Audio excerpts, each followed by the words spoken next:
السميع العليم من الشيطان الرجيم. بسم الله الرحمن الرحيم، والصلاة والسلام على أشرف المرسلين سيدنا محمد وعلى آله وصحبه أجمعين.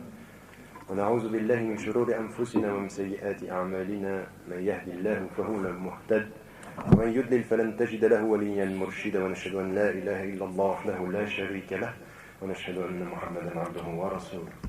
أيها الأخوة أيها الأخوات، أحييكم بتحية الإسلام، تحية من عند الله مباركة طيبة. السلام عليكم ورحمة الله وبركاته.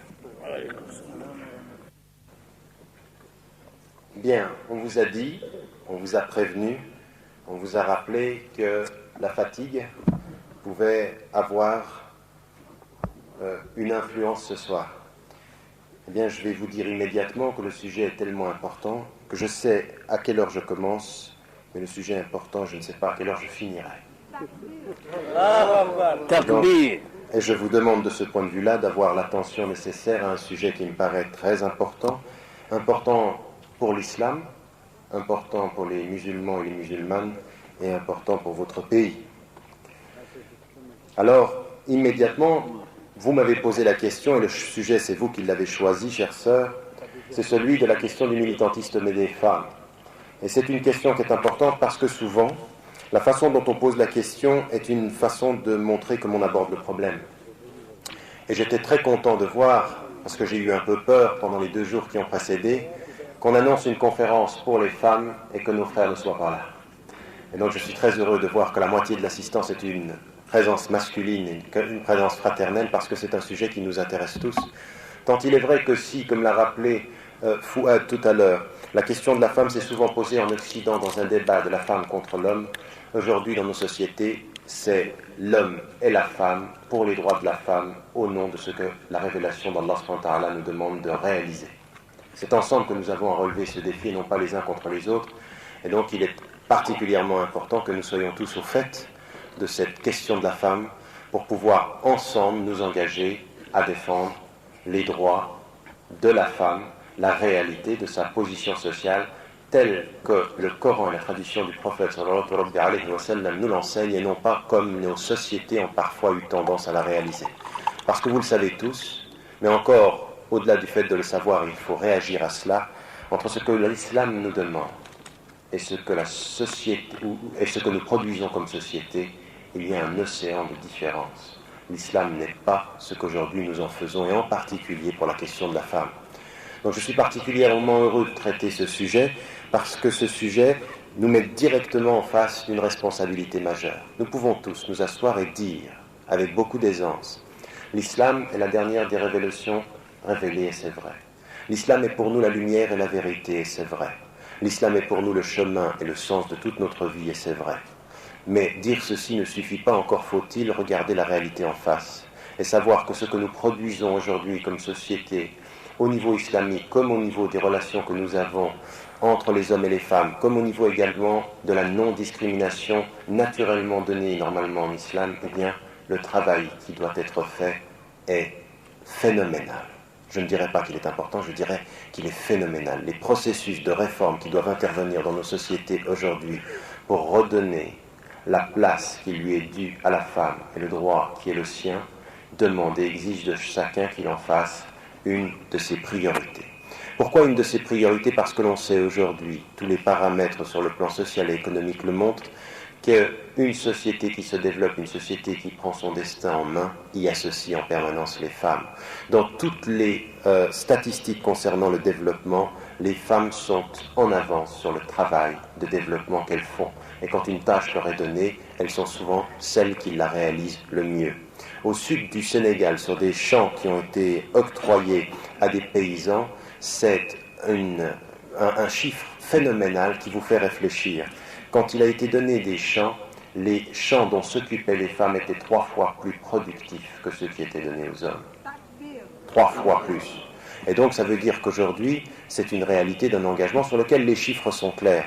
Et quand nous traversons le monde musulman, nous nous apercevons aussi aujourd'hui que le mouvement de renouveau islamique passe pour beaucoup par l'énergie que les femmes mettent à se mobiliser. Non pas pour leur seule liberté, mais au nom de l'islam, pour leur liberté telle que l'islam le leur donne, pour les droits qui sont les leurs. Et donc de ce point de vue-là, il faut savoir aujourd'hui que dans le monde musulman, l'une des grandes mobilisations vient de nos sœurs, et quand j'ai pu discuter avec mes frères ici en Côte d'Ivoire, ils m'ont confirmé que le mouvement des femmes était un mouvement de plus en plus important. Il est en ceci à l'image de tout ce qui se passe dans le monde, mais encore faut-il que ce mouvement soit orienté pour et dans l'islam et non pas contre les hommes. Et là, il faut que les choses soient claires. Alors on va avoir une soirée où on va entendre de temps en temps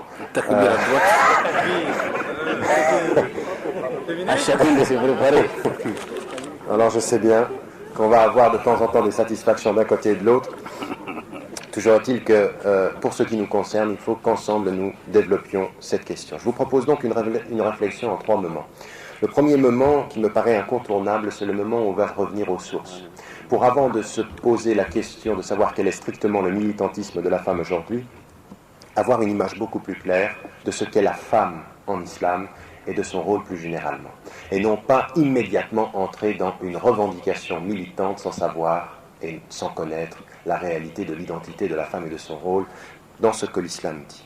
Et pour ce faire, donc, dans cette première partie, je vais de façon synthétique. Vous imaginez bien que dans une conférence comme celle-ci, le sujet ne peut pas être traité complètement, mais en tout cas, on peut lui donner un cadre. Et ce cadre sera sur, en tout cas, 5 points, ce qui concerne l'être de la femme, ce qui concerne son éducation, ce qui concerne la question de la pudeur, ce qui concerne le mariage et ce qui concerne le travail. 5 points qui vont être traités. Qu'est-ce que dit l'islam de ce point de vue-là ? Pour qu'on ait une image claire. Ensuite, à partir de ceci, on peut faire une comparaison entre ce que dit l'islam et la réalité de nos sociétés. Je le dirai de façon globale, vous pourrez vous-même compléter par rapport à la réalité, vous le ferez d'ailleurs immédiatement entre la réalité ivoirienne et ce que dit l'islam. Pour ensuite s'engager dans une réflexion, ce sera la 3e et dernière partie, de savoir ce que nous avons à faire, Inch'Allah, pour l'avenir, à savoir un projet qui serait un projet de véritable réforme à l'intérieur de nos communautés pour nous rapprocher du modèle de l'islam ensemble et non pas les uns contre les autres, Inch'Allah. Et donc, prenons cette première partie et arrêtons-nous à considérer ce que dit l'islam sans jamais oublier, et vous le verrez de temps en temps dans mon exposé, qu'il y a entre la réalité de ce que dit l'islam et la réalité de nos sociétés un écart phénoménal sur lequel nous aurons à réfléchir. La première des choses, en général, trop souvent, je dirais pas en général, je dirais trop souvent, un certain nombre de penseurs musulmans et de savants, immédiatement quand ils parlent de la femme, vont tout de suite à la question de l'épouse. Comme si la femme était d'abord considérée en islam comme l'épouse. Or, c'est une erreur. C'est une erreur, elle montre bien qu'on pose mal le problème. Parce que l'islam, avant de parler de l'épouse, parle de l'être de la femme. Et de l'être de la femme dans ce qu'elle est avant de devenir une fonction sociale, et en particulier une fonction d'épouse. Qu'est-elle en islam ? Et là, de ce point de vue-là, il faut que nous disions de la façon la plus claire qui soit que l'égalité de l'être, ce qu'on appellerait en philosophie l'égalité ontologique, mais l'égalité de l'être est totale entre l'homme et la femme devant Dieu. Et nous en avons un certain nombre de versets, je ne vous en cite qu'un. Dans Surat An-Nisa, c'est le premier verset, qu'est-il dit « Ya ayyuhan nas, ittaqu rabbakum alladhi khalaqakum min nafsin wahidatin wa khalaqa minha zawjaha wa batha minhuma rijalan kathiran wa nisaa » Ô vous les hommes, regardez l'interpellation. L'interpellation va directement, immédiatement, non pas aux ceux qui portent la foi, « Ya ayyuhan nas » ô vous les gens. Craignez Dieu qui vous a créé d'un être unique et qui a tiré de cet être sa femme et qui a répandu des hommes et des femmes en grande quantité. Premier élément de l'origine de la femme et de l'homme d'un être unique. Et donc de ce point de vue-là, c'est l'expression fondamentale de l'égalité absolument totale de l'homme et de la femme devant Dieu dans l'être. Ce n'est pas fini. Non seulement c'est une égalité dans l'être, mais c'est également une égalité dans la pratique cultuelle, c'est-à-dire de la façon dont l'homme et la femme doivent servir Allah subhanahu wa ta'ala. وَمَنْ يَعْمَلْ مِنَ الصَّالِحَاتِ مِنْ ذَكَرٍ أَوْ أُنْثَى وَهُوَ مُؤْمِنٌ فَأُولَٰئِكَ يَدْخُلُونَ الْجَنَّةَ وَلَا يُظْلَمُونَ نَقِيرًا. Que dit Allah subhanahu wa ta'ala? Celui qui fait le bien effectivement, qu'il soit homme ou femme, en étant croyant, ceux-là entreront dans le paradis et ils ne seront pas, ils ne subiront aucune injustice. Le propos est clair. Celui ou celle qui fait le bien en étant croyant ou croyante, entrera au paradis.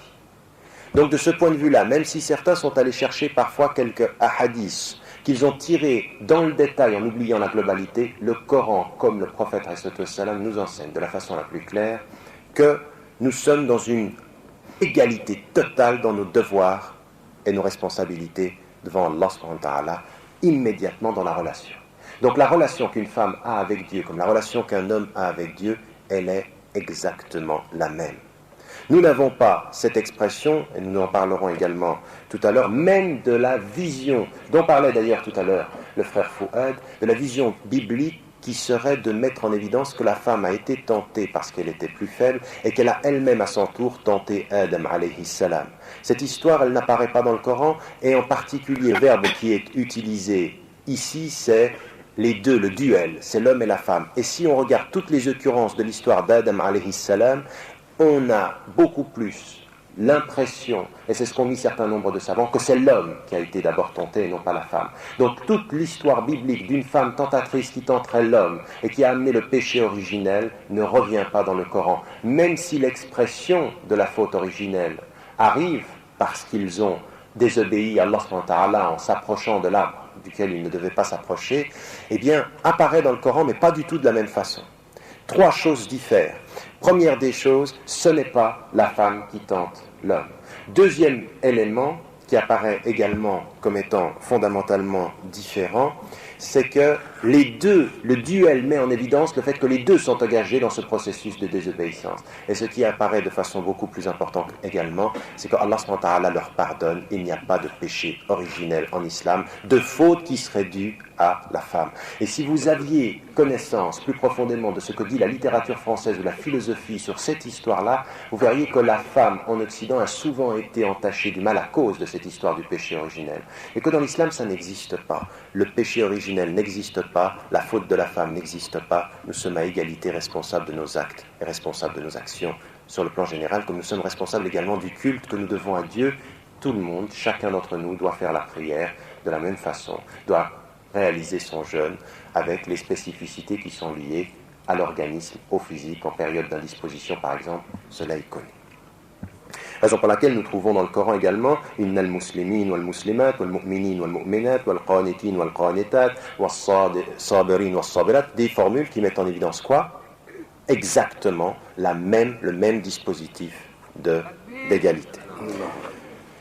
C'est donc un premier plan sur lequel il faut être très très clair et ne pas immédiatement, et j'aimerais bien de ce point de vue-là encourager mes frères qui, eux, sont les garants de l'autorité religieuse et éthique dans la communauté de Côte d'Ivoire, qu'ils s'habituent et qu'ils habituent leur communauté à entrer dans la question de la femme, non pas dans son rôle immédiatement d'épouse, mais dans la réalité de son être en tant qu'être.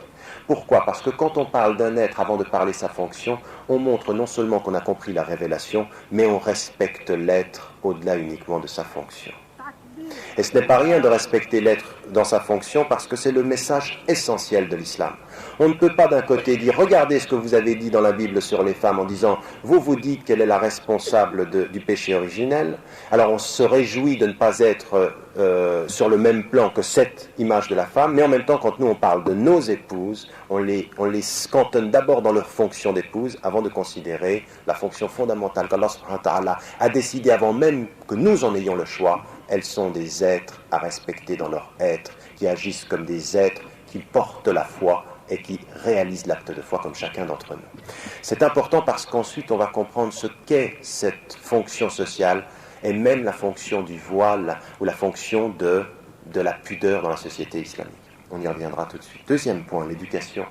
L'éducation également, qui est particulièrement un sujet de débat. Parce qu'on voit souvent, et en particulier en Afrique, je le sais, comme vous, pour y avoir un peu vécu et l'avoir beaucoup visité, on dit tout et n'importe quoi sur l'éducation des femmes, vu du point de vue de l'islam, parce que souvent on lit cette réalité au travers du prisme de nos coutumes et de notre façon de vivre.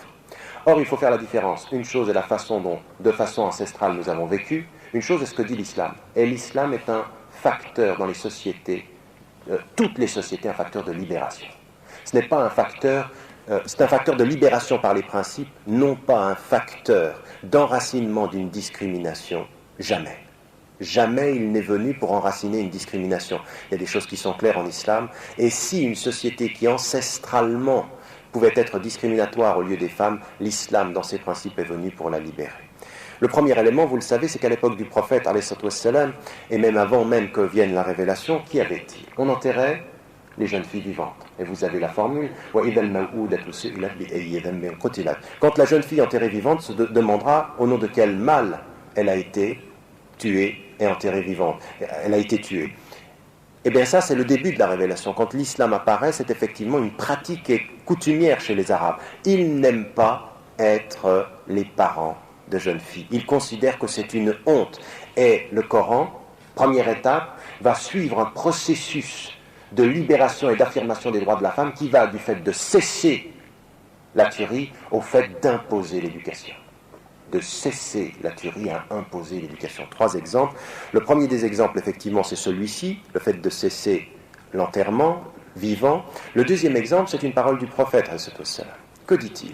Il dit 2 choses. La première, c'est, la formulation, elle est importante, celui d'entre vous qui n'enterre pas sa fille, donc les parents, qui n'enterrent pas leur fille, qui n'insultent pas leur fille, et qui ne font pas de différence dans l'éducation entre leur fils et leur fille, sont promis au paradis. Écoutez bien, c'est le prophète qui parle, c'est pas votre frère Tariq.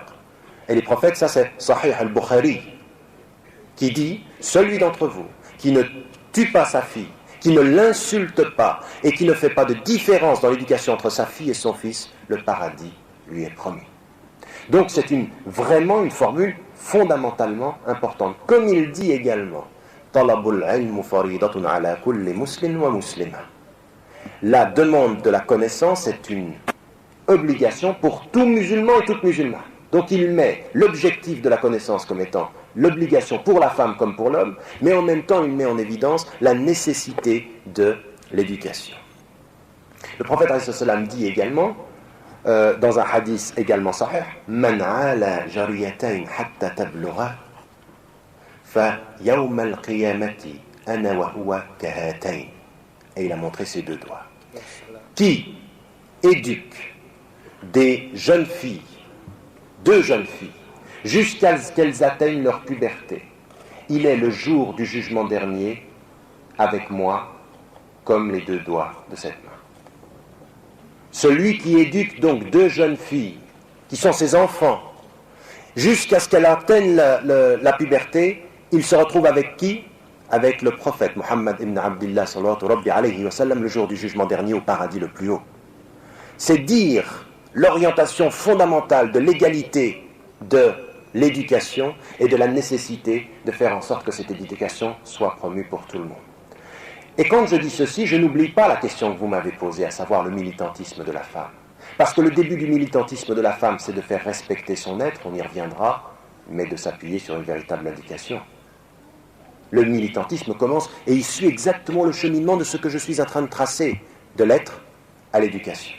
3e des choses que nous avons, 3e plan, la pudeur. Ah, la pudeur, il faut en dire quelque chose. Il faut en dire quelque chose parce que en islam, la pudeur et la distinction et la préservation d'un mélange qui amènerait de passer du respect de l'être au respect de l'apparence d'une femme ou d'un homme est quelque chose qui est restreint, voire combattu, si c'est en dehors des liens licites, à savoir ceux du mariage. Et c'est une pudeur qui touche beaucoup de choses. Elle touche au premier chef, vous le savez, le regard. Il y a une façon d'être pudique avec le regard.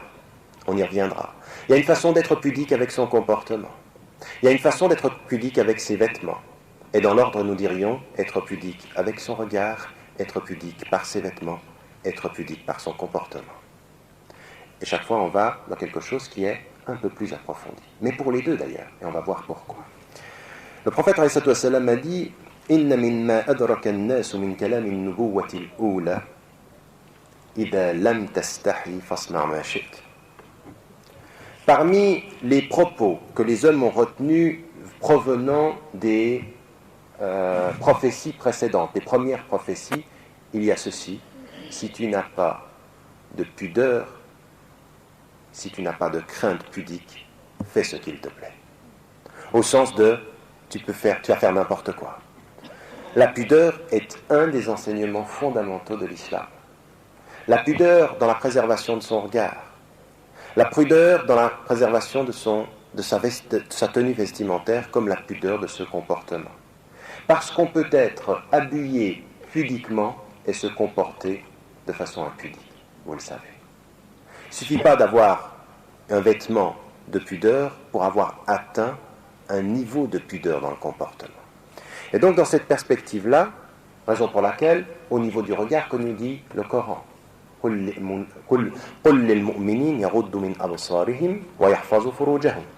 deux choses. Dit aux croyants, est-il dit dans le Coran, de préserver, de baisser leur regard et de préserver leur chasteté.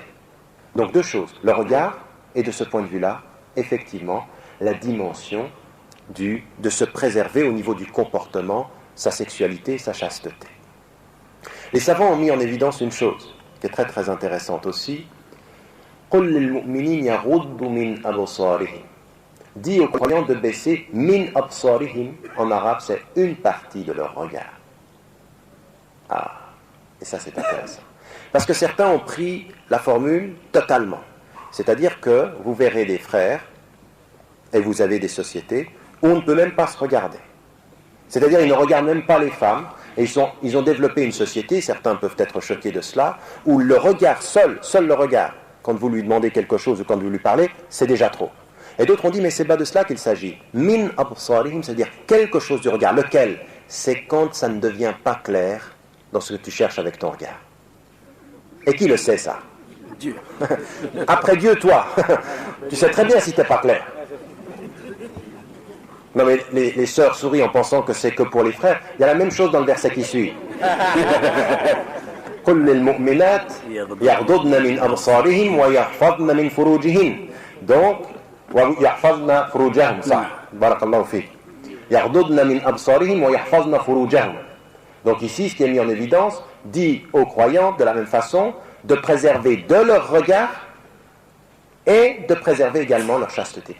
On doit mettre en évidence que le verset commence par qui? Par les hommes. Puis ensuite dans le verset qui suit on parle des femmes.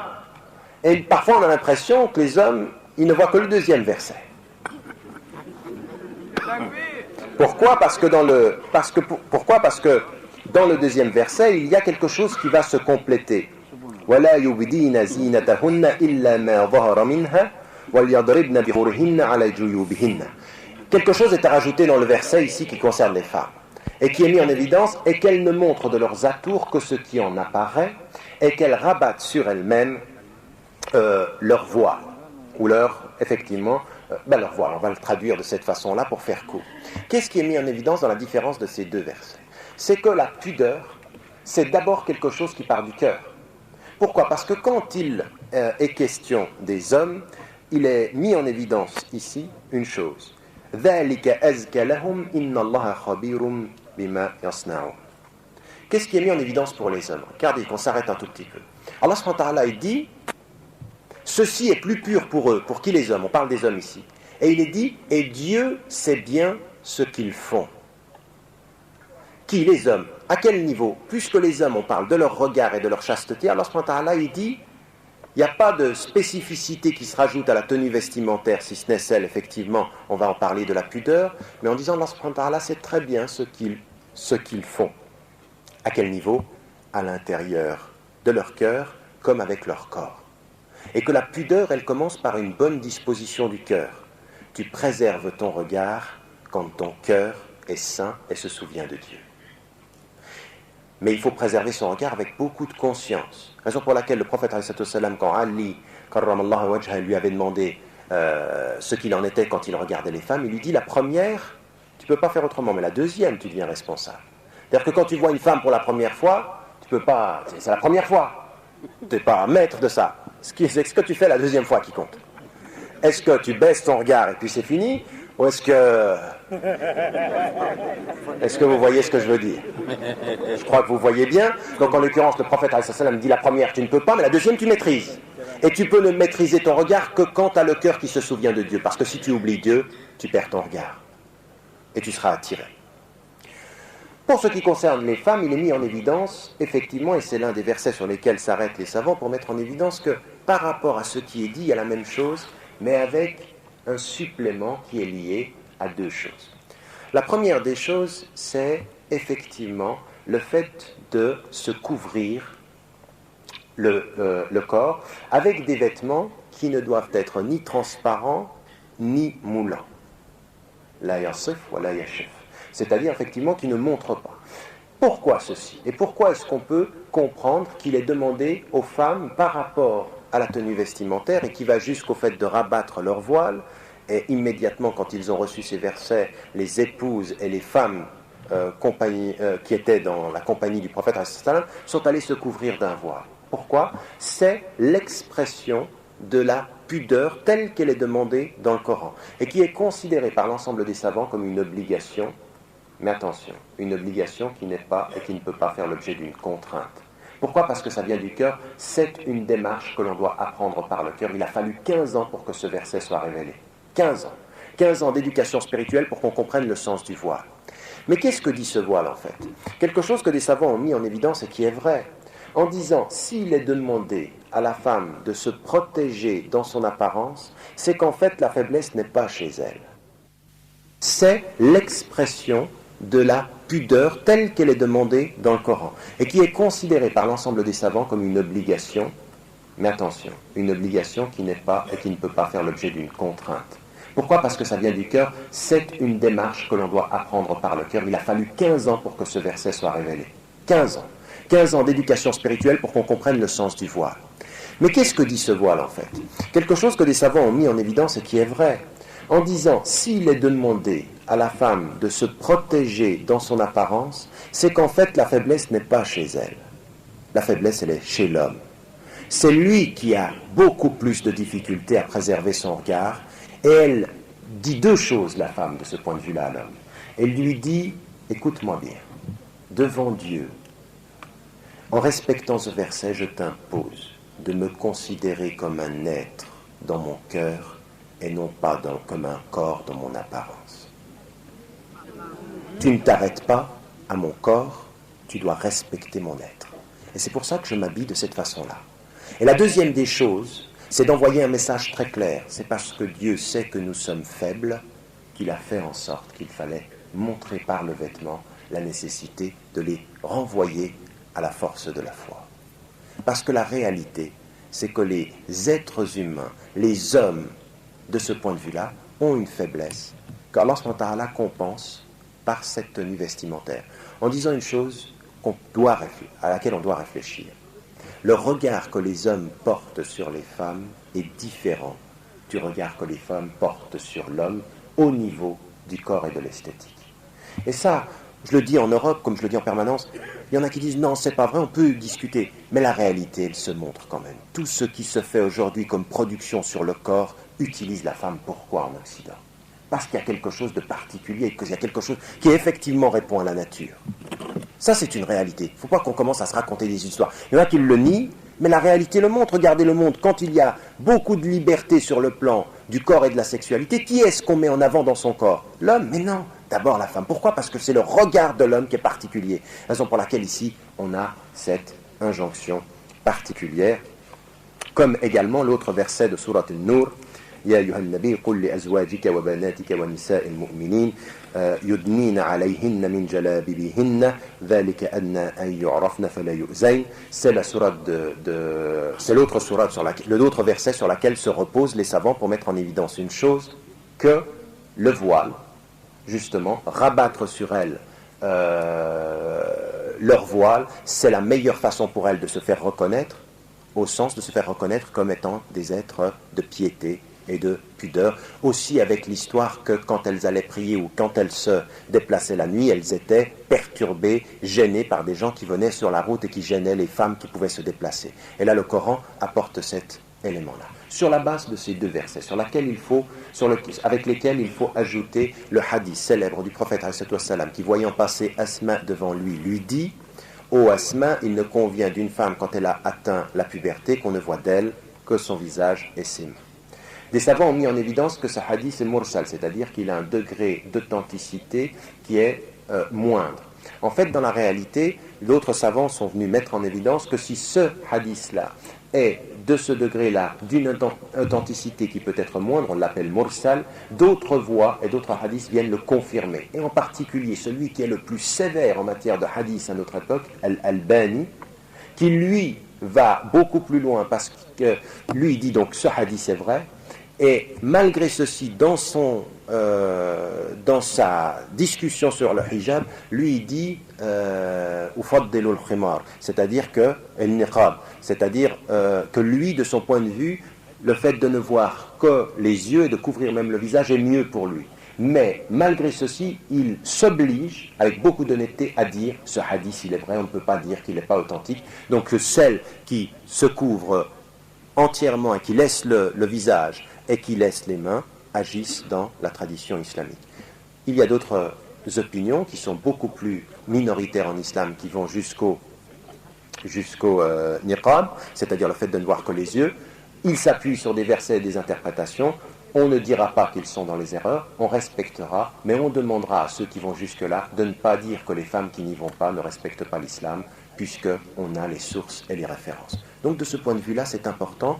Et on comprendra une chose également, la pudeur est donc demandée aux hommes, également dans leur tenue vestimentaire.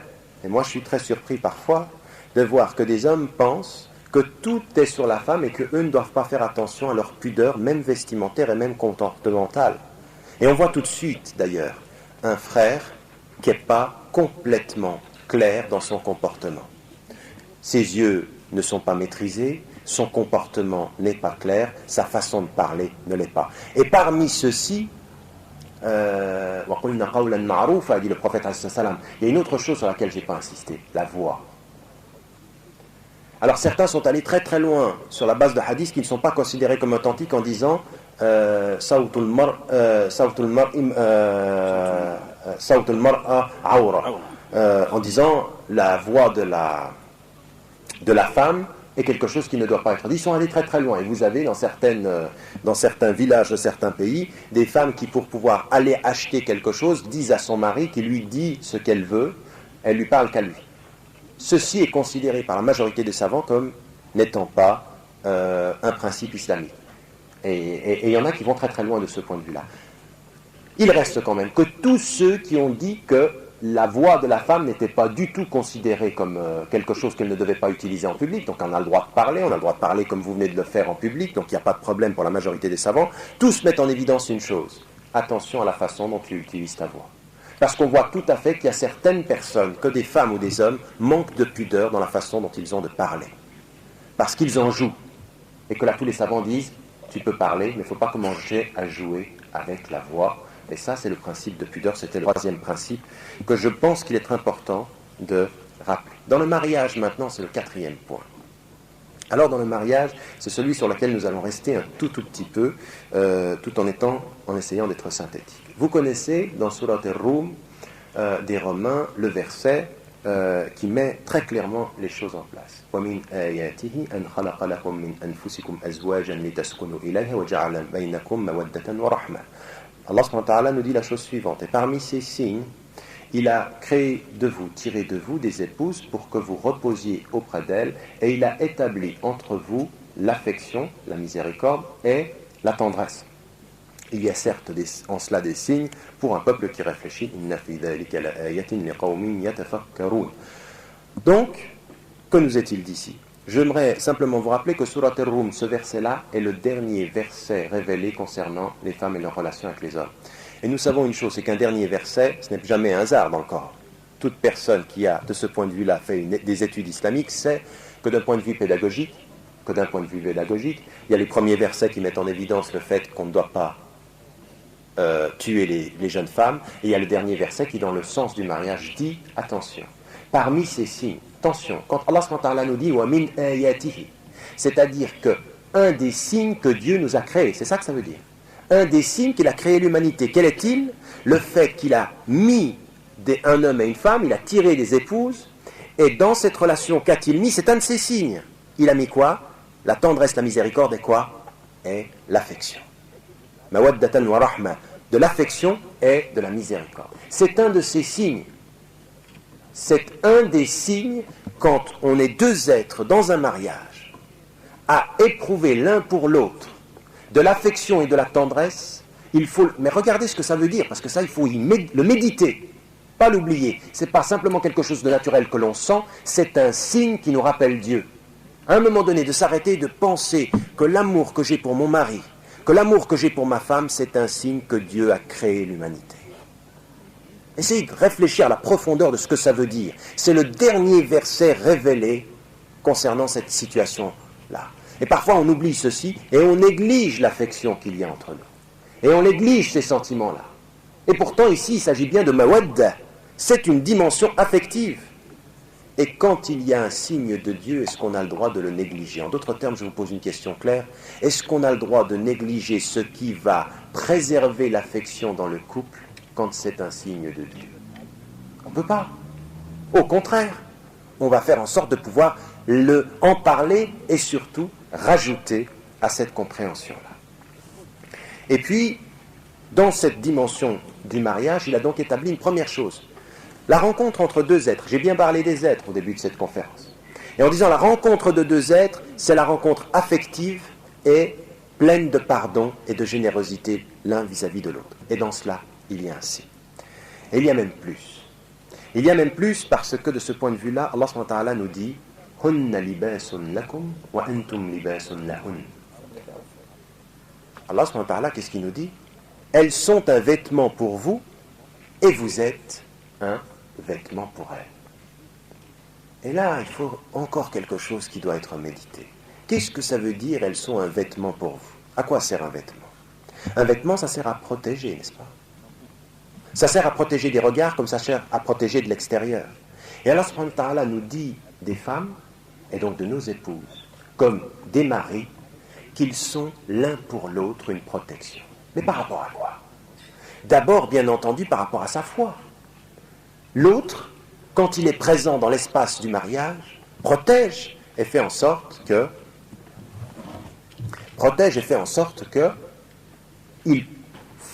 il entretient la foi de l'autre. Si elle est un vêtement pour toi, et si tu es un vêtement pour elle, elle est d'abord la protection de la chose essentielle, la foi. Mais c'est pas fini. C'est pas fini. L'autre chose également qui est fondamentalement importante, c'est qu'elle est une protection par rapport à l'extérieur. Tout ce qui pourrait atteindre ton cœur et perturber ta foi, comme ta volonté de rester proche d'Allah, elle te protège, elle est un vêtement. Et l'homme est une protection, il est un vêtement. Mais regardez quelle qualité de relation il faut pour passer de l'affection au vêtement. Mon affection te protège. Tant que tu sais que tu es avec Dieu et que ton mari t'aime, tant que tu sais que tu es avec Dieu et que ta femme t'aime, tu es protégé. Mais il faut les deux. Et là, c'est l'entretien de la dimension affective dans le couple. Et ça, c'est un djihad. Parce que nous sommes très très vite négligents avec nos sentiments. Nous ramenons souvent à la maison des principes. Nous entretenons peu à la maison des sentiments et de l'affection. Et comment est-ce qu'on entretient des sentiments et de l'affection et de comprendre que c'est une protection? Ne soyons pas naïfs. Celui qui sort, et vous en particulier ici en Côte d'Ivoire, un homme qui sort dans la rue ici et qui voit ce qu'on lui montre, n'est-ce pas, de permissivité, de photos publicitaires, de ce qu'il voit à la télévision, de ce qu'il voit de la femme telle ou des femmes telles qu'elles sont habillées. Si on a un d'entre vous qui dit « Moi, mon frère, j'ai jamais été attiré. Moi, c'est du béton. Je vois rien, je ne suis attiré par rien. » Je lui dis « Tu ne vis pas dans le même monde que moi. » Parce que ce n'est pas vrai. Parce que ce monde est plein de tentations. Il est plein de tentations. Et comment est-ce qu'on va faire pour se protéger de cette tentation? Faire semblant d'être vraiment très très solide dans la communauté, et ça arrive souvent. On vient dans la communauté, quand tu vois des frères dans la communauté, tu as l'impression que rien ne les atteint. Ils sont au-delà du monde. Rien. Ils sont solides, alors rien ne les atteint. Par contre, quand ils ne sont plus dans la communauté, tu ne sais pas ce qui arrive de leur fragilité. Et c'est ce que je dis toujours, il faudrait exactement que ce soit le contraire. Il faudrait que tu sois solide à l'extérieur et que tu puisses vivre ta fragilité dans la communauté. Mais c'est exactement ce qui doit se passer dans ton couple, dans la famille. Elle est un lieu de renforcement de ta foi pour que tu sois solide à l'extérieur. Et ceci arrive à chacun d'entre eux, exactement la même chose pour les femmes. Vivre à l'extérieur et voir des choses à l'extérieur, ça peut troubler un cœur. Il faut retrouver à la maison la force et la solidité de ne pas être troublé par l'extérieur. En d'autres termes, plus je suis plein d'affection, d'amour et de protection dans la maison, moins je suis vulnérable à l'extérieur. Et il faut partir de cette réalité-là et ne pas se voiler les yeux. Parce que nous sommes une communauté très fragile sur le plan affectif. Et que nous sommes atteints comme tout le monde. Que ce soit par les médias, la télévision, la musique, tout ceci, ça provoque en nous une nature qui est plutôt tournée vers le plaisir et l'attirance. On le sait. Solidifions nos familles. Comprenons ce que ça veut dire. Comprenons le sens de ceci. Et c'est tellement vrai que le prophète, sallallahu alayhi wa sallam, lui-même a vécu ça. Un jour, il est à Médine et il voit une femme qui lui a plu. D'ailleurs, c'est ce sur quoi certains ulama utilisent pour dire, mais comment elle a pu, pour réfuter ceux qui disent qu'il faut porter le niqab. Ils disent, mais comment elle a pu lui plaire si elle portait le niqab? Qu'est-ce qu'il a vu? Certains vont dire jusqu'à la voyez, ils utilisent ce hadith pour dire, mais il a dû bien voir. Et il est rapporté que cette femme lui a plu, et qu'est-ce qu'il a fait? La première des choses qu'il a fait, elle lui a plu, il s'en est retourné vers qui? Zainab, son épouse. Elle est un vêtement pour lui. Même le prophète, vous voyez quelle qualité il y avait d'écoute entre le prophète et ses compagnons pour que cette histoire nous soit rapportée. Vous vous rendez compte ce qu'ils pouvaient aussi se dire dans la fragilité de leur foi pour être solides devant le reste, à l'extérieur? Ils savaient entretenir leur fragilité dans la communauté pour être solides à l'extérieur. Or, nous, ce n'est pas du tout ce qu'on fait. On entretient un semblant de force à l'intérieur et nous sommes complètement fragiles à l'extérieur. Et c'est la même chose à la maison. C'est la même chose à la maison. On ne se dit pas nos fragilités et on les vit loin de ceux qui devraient nous donner la force. Et je demande ici vraiment qu'on regarde, ça c'est la réalité de la présence aussi de la femme au niveau de la demeure. Viennent maintenant, dans cette compréhension fondamentale, autre chose qui paraît important, c'est la question des devoirs et des droits dans le mariage. Alors je ne vais pas faire un travail trop théorique, parce que je veux venir au sujet quand même, mais que l'on soit clair. Dans le mariage, l'homme a un devoir. Et ce devoir, il n'est pas discutable. Il est celui où il est mis en évidence il est dit au père, c'est-à-dire à celui qui est l'homme dans la maison, il doit donner à manger et il doit les vêtir selon ce qui est communément reconnu. En d'autres termes, ce qui est mis en évidence, c'est pour l'homme le devoir d'avoir à subvenir aux besoins de sa famille. Et dans la société islamique, une femme pourrait, depuis son enfance, et devrait, et aurait le droit depuis son enfance, de passer du statut de fille au statut de mère, d'épouse au statut de mère, sans avoir à dépenser un sou pour son entretien. C'est son droit. Attention, c'est son droit. Mais il y en a certains qui sont passés au droit qu'elle a à un devoir de ne jamais sortir de la maison. Mais ce n'est pas la même chose. Elle a le droit d'être entretenue, mais ce n'est pas un devoir pour elle de ne pas, c'est pas une interdiction pour elle de ne pas avoir à travailler. Vous voyez comment certains ont utilisé ce droit. C'est le droit qu'elle a. Et il est mis également ceci, الرجال قوامون على النساء بما فضل الله بعضهم على بعض وبما أنفقوا من أموالهم. Allah subhanahu wa ta'ala nous dit, les hommes ont autorité, ont direction sur les femmes par la préférence que Dieu a voulu et parce qu'ils dépensent de l'argent. Parce qu'ils dépensent d'argent. Qu'est-ce qui est mis en évidence ici? C'est la dimension également d'une autorité qui met en évidence que l'homme a la responsabilité de la famille. La responsabilité, ce n'est pas la dictature. La responsabilité, c'est le devoir de prendre en charge financièrement et pour tout ce qui concerne le bien-être de la famille, l'ensemble des biens de cette famille. De fait, ici, on a une notion très très importante. Certains l'appelaient chef de famille, mais en islam, c'est clair. L'homme a une responsabilité par rapport à sa famille, il doit subvenir aux besoins. C'est un devoir, de ce point de vue-là, qui n'est pas ni discuté ni discutable. Mais ça ne veut pas dire dictature. Et certains comprennent la direction immédiatement comme j'ai autorité, je fais ce que je veux. Regardez ce que dit le Coran. Vous savez que 2 occurrences interviennent dans le Coran sur ce qui est la shura. Vous savez ceci. Il y a 2 occurrences sur le plan social. Amruhum shura bainahum, ils délibèrent ensemble de leurs affaires. Sur le plan social, ce sont les mu'minun. Et d'un autre, il a dit wa shawirhum fil amr. Il dit au prophète sallam après Azwat Uhud, concertez dans des affaires. Mais il y a une 3e occurrence, celle sur laquelle on va s'arrêter maintenant et qui met en évidence que ceci fa in arada fisalan an taradin minhuma aw tashawurin fala junaha alayhima. Qu'est-il dit ici? S'il décide qui les 2 arada, le duel ici, fisalan, c'est-à-dire le fait de sevrer son enfant après un accord entre eux ou une concertation, alors il ne leur sera pas tenu rigueur. Le terme shura est utilisé dans une affaire de famille entre l'époux et l'épouse pour sevrer l'enfant. Ça veut dire effectivement de ce point de vue-là que si Allah subhanahu wa ta'ala nous dit que pour sevrer l'enfant, c'est-à-dire cesser de lui donner le sein, il faut et on peut aller à l'accord entre l'époux et l'épouse, c'est d'autant plus important de comprendre que dans les affaires de famille, il y a une concertation.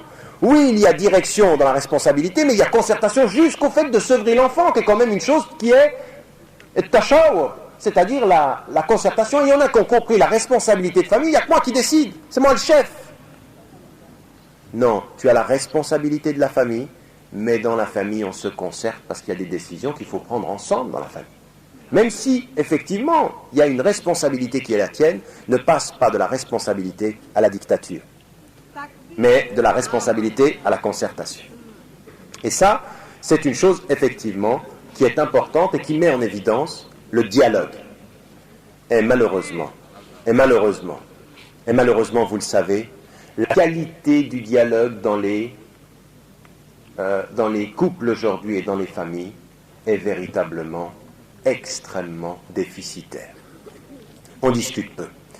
Alors, mais c'est vrai, vous le savez très bien qu'on discute peu. On a peu de discussions ensemble. Puis en plus, quand on travaille, l'homme part au travail. Si en plus la femme travaille, les 2 travaillent, on s'occupe des enfants, on ne prend pas le temps de discuter. Puis quand on arrive à la maison, il y a plus souvent la télévision que la concertation. Dans les 2 sens d'ailleurs. Parce que des fois, les maris rentrent et puis voient plus leur femme devant la télévision qu'en train de faire autre chose, et inversement. L'homme rentre pour regarder la télévision et ne prend pas le temps de ce dialogue. Donc de ce point de vue-là, on a ici une orientation dans le mariage d'une responsabilité qui est un devoir pour l'homme majeur, mais de la nécessité à l'intérieur du couple de la concertation et du dialogue. Ça, c'est aussi une chose qui est, et que l'on doit, dont on doit se souvenir. Autre chose qui me paraît particulièrement importante dans la relation homme-femme, parce que certains utilisent ce verset pour mettre en évidence, de ce point de vue-là, une attitude qui n'a jamais été celle du prophète. Il est dit dans le Coran, allati takhafuna nushuzahunna fa'idhuhunna wahjuruhunna fil madaji'i wadribuhunna. Qu'est-il dit? Celles dont vous craignez l'infidélité, les femmes. Vous les exhorterez, et les savants disent au moyen du Coran, au moyen des références.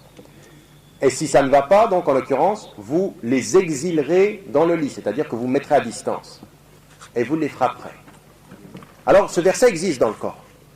Et alors là, certains utilisent ceci en disant, mais j'ai le droit, moi, de taper.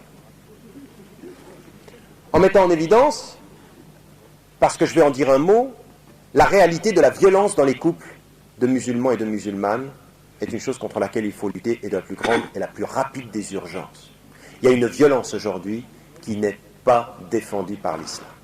Ibn Abbas, radiallahu anhu, qui était nommé Turjuman al-Qur'an, a fait l'analyse de ce verset en mettant en évidence, lui et d'autres, mais lui je y reviendrai parce qu'il dit quelque chose d'intéressant, a mis en évidence une chose.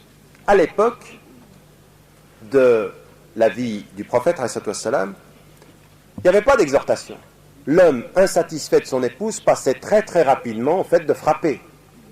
Et vous savez que le Coran est pédagogique, c'est-à-dire il prend d'un état et il amène à un autre, par un travail sur l'intelligence des personnes qui l'entendent. Et dans ce verset, il est mis en évidence que Allah subhanahu wa ta'ala parle à un moment à la communauté musulmane en mettant 3 étapes. Et la première, c'est laquelle? Wa'idhuhunna. faites en sorte que quand il y a une dispute et même une crainte d'infidélité, la première des choses que vous devez faire, c'est pas frapper. Il va reculer le fait de cette attitude immédiate chez les Arabes de l'époque en disant exhortez-les au moyen du Coran et au moyen de la tradition du prophète. En d'autres termes, il faut que quand tu sens que ta femme fait ou entre peut-être dans une dimension d'infidélité ou fait quelque chose qui ne correspond pas du tout à ce qui est quoi la référence islamique. Mais si tu dis wa'idhuhunna, ça veut dire que tu vas faire référence au Coran pour dire des choses qui sont islamiques, pas des choses qui te déplaisent à toi. Voyez la différence. S'il nous renvoie au Coran dans wa'idhuhunna, c'est-à-dire exhortez-les, comme dit Ibn Abbas, Turjuman al-Qur'an, il nous dit donc que la référence de son mauvais comportement, c'est pas ton bon ou ton mauvais plaisir à toi. C'est ce que dit le Coran et ce que tu trouves dans la tradition du prophète. Encore faudrait-il que tu la connaisses. Deuxième étape, wahjuruhunna fil madaji', c'est-à-dire éloignez-vous d'elle. Non pas les frappes. La deuxième étape, c'est éloignez-vous d'elle. Montrez-leur votre mécontentement. Et la troisième étape seulement, wadribuhun. Et là, Ibn Abbas met en évidence une chose qui est confirmée par un autre hadith du prophète ﷺ. Il dit de façon extrêmement légère. Et vous savez ce qu'il utilise? Il dit bis-siwak.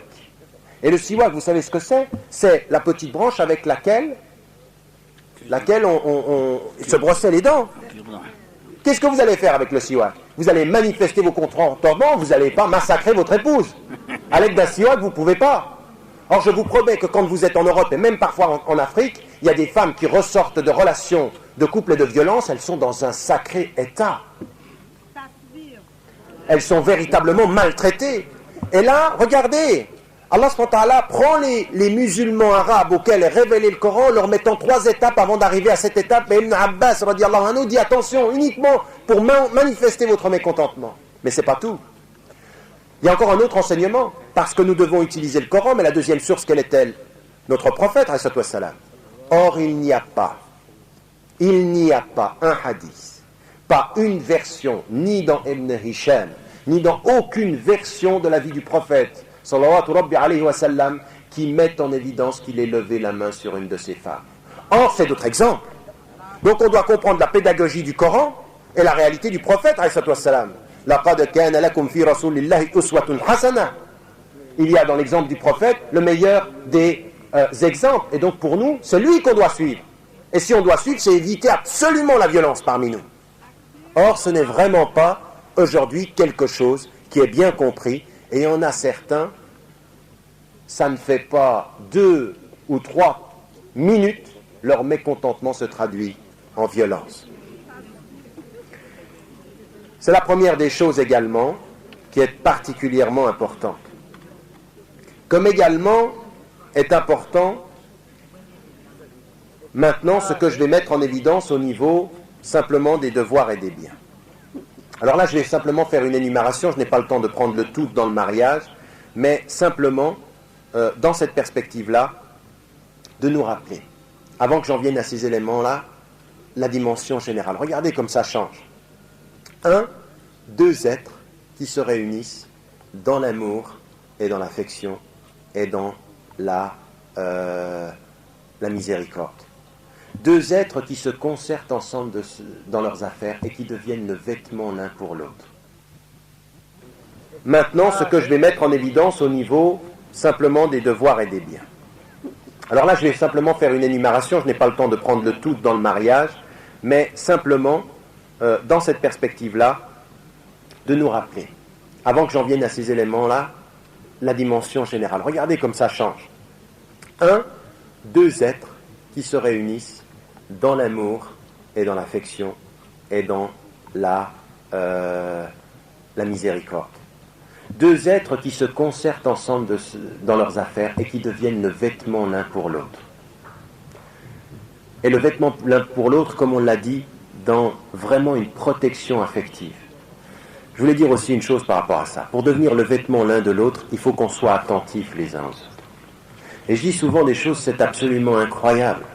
Comme parfois, nous vivons à côté d'un être, et il est tellement à côté de nous qu'on ne le regarde même plus. Mais ça, c'est pas possible. Parce qu'on ne peut pas être protégé à l'extérieur si on n'est pas satisfait à l'intérieur. Et tous les êtres humains, ils ont besoin d'être satisfaits sur plusieurs plans. Ils ont besoin d'être satisfaits sur le regard qu'on leur porte. On a tous, et c'est naturel, envie de paraître beau et esthétiquement accepté par quelqu'un. C'est normal. Ça, c'est islamique. Allah SWT est beau, il aime la beauté. Nous, on a aussi ça. On n'est pas, parce qu'on est devenu musulman, insensible à toute esthétique, insensible aussi aux autres. Mais puisque ça nous est interdit à l'extérieur, il faut bien qu'on le trouve à quelque part, à l'intérieur. Faire en sorte qu'on soit l'un pour l'autre bien présentés, beaux l'un pour l'autre, s'entendre dire des choses qui sont fondamentalement, qui nous rassurent dans notre être. Ça, c'est très important. Regardez ce que le prophète, quand il a reçu la révélation, il était ébranlé. Il était ébranlé, le prophète, il retourne vers sa femme. Et qu'est-ce que fait sa femme? Elle l'accueille et elle lui dit, pour le rassurer, toute une série de qualités qu'il a, en lui disant, Dieu, il ne peut pas te laisser si tu as la qualité d'être généreux, de manifester de promouvoir la relation, de t'occuper des pauvres. Elle renvoie au prophète, ses qualités pour renforcer sa foi. Mais on a besoin d'entendre ceci. Or, nous, parfois, dans nos couples, c'est pas du tout comme ça, et je rappelle souvent cet exemple dans lequel chacun se reconnaît, des épouses qui font tout ce qu'elles peuvent pour paraître agréables à leur mari, dans le changement de vêtements, dans leur présentation, le mari ne voit rien. Elle peut changer 3 fois de vêtements, il n'a rien vu. Mais d'un autre côté, attendez, d'un autre côté, des épouses qui, par rapport à leur mari, ne reconnaissent que très rarement les qualités qu'ils ont. C'est toujours, toi t'es comme ci, tu fais jamais ça, Et alors c'est vraiment quand il arrive, quand il rentre à la maison, il ne trouve pas un havre de paix, mais une zone de conflit, un territoire sinistré.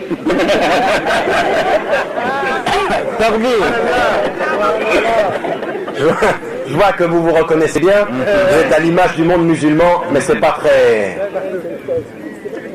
Mais oui, c'est vrai, il y en a certains, ils n'ont même pas tellement envie de rentrer chez eux.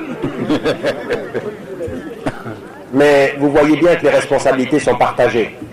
Partagées au mari de regarder davantage et à la femme d'accueillir davantage. Et les deux dans le dialogue. Et donc, il y avait aussi cette question de la responsabilité du dialogue, et puisque je mettais en évidence fondamentalement un rapport profond entre l'homme et la femme.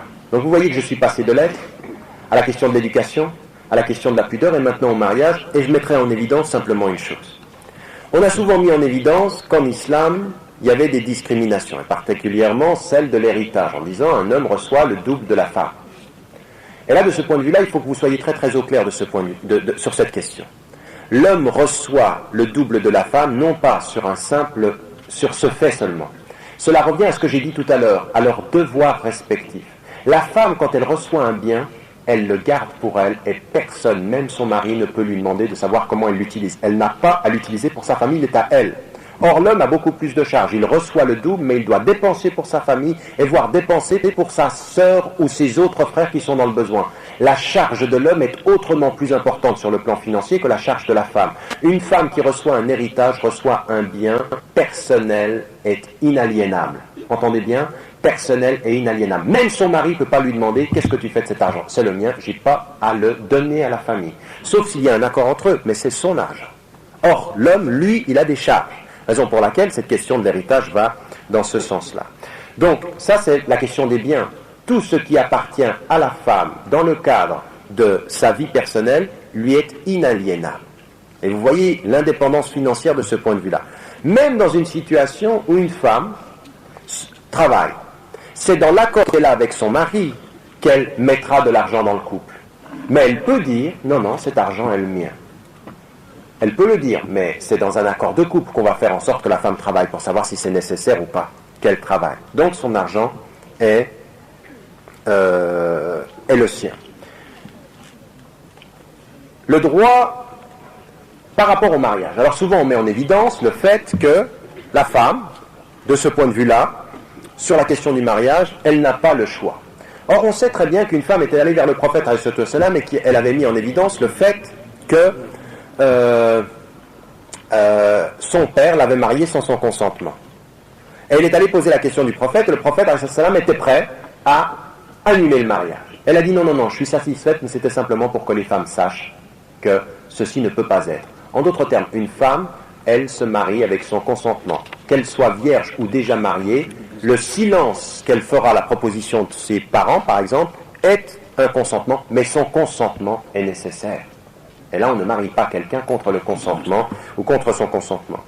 L'autre chose également, c'est ce qui concerne le mariage proprement dit et ce qui relève de la polygamie. Alors la question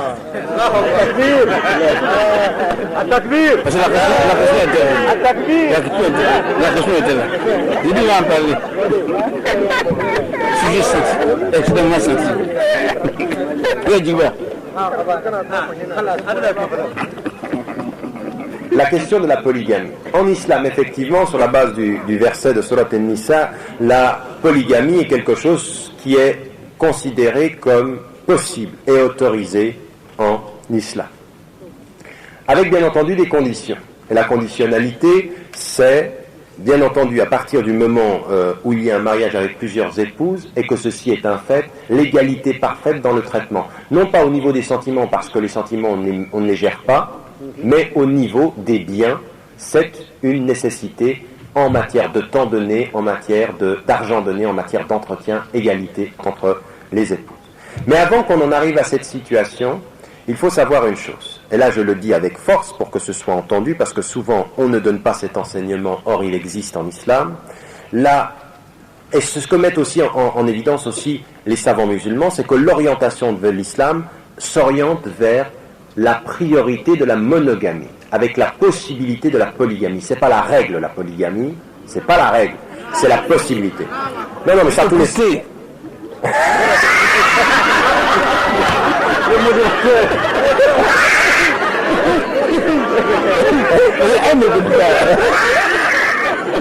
Le modérateur.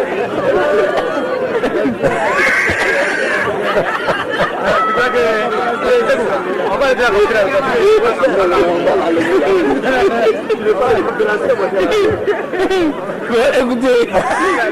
Et donc, l'orientation première qu'ont mis en évidence tous les savants, c'est que tout l'enseignement de l'islam va vers la promotion de la monogamie avec la possibilité de la polygamie et non pas la promotion de la polygamie avec la possibilité de la monogamie. Donc ça, c'est une chose importante. Mais c'est pas tout.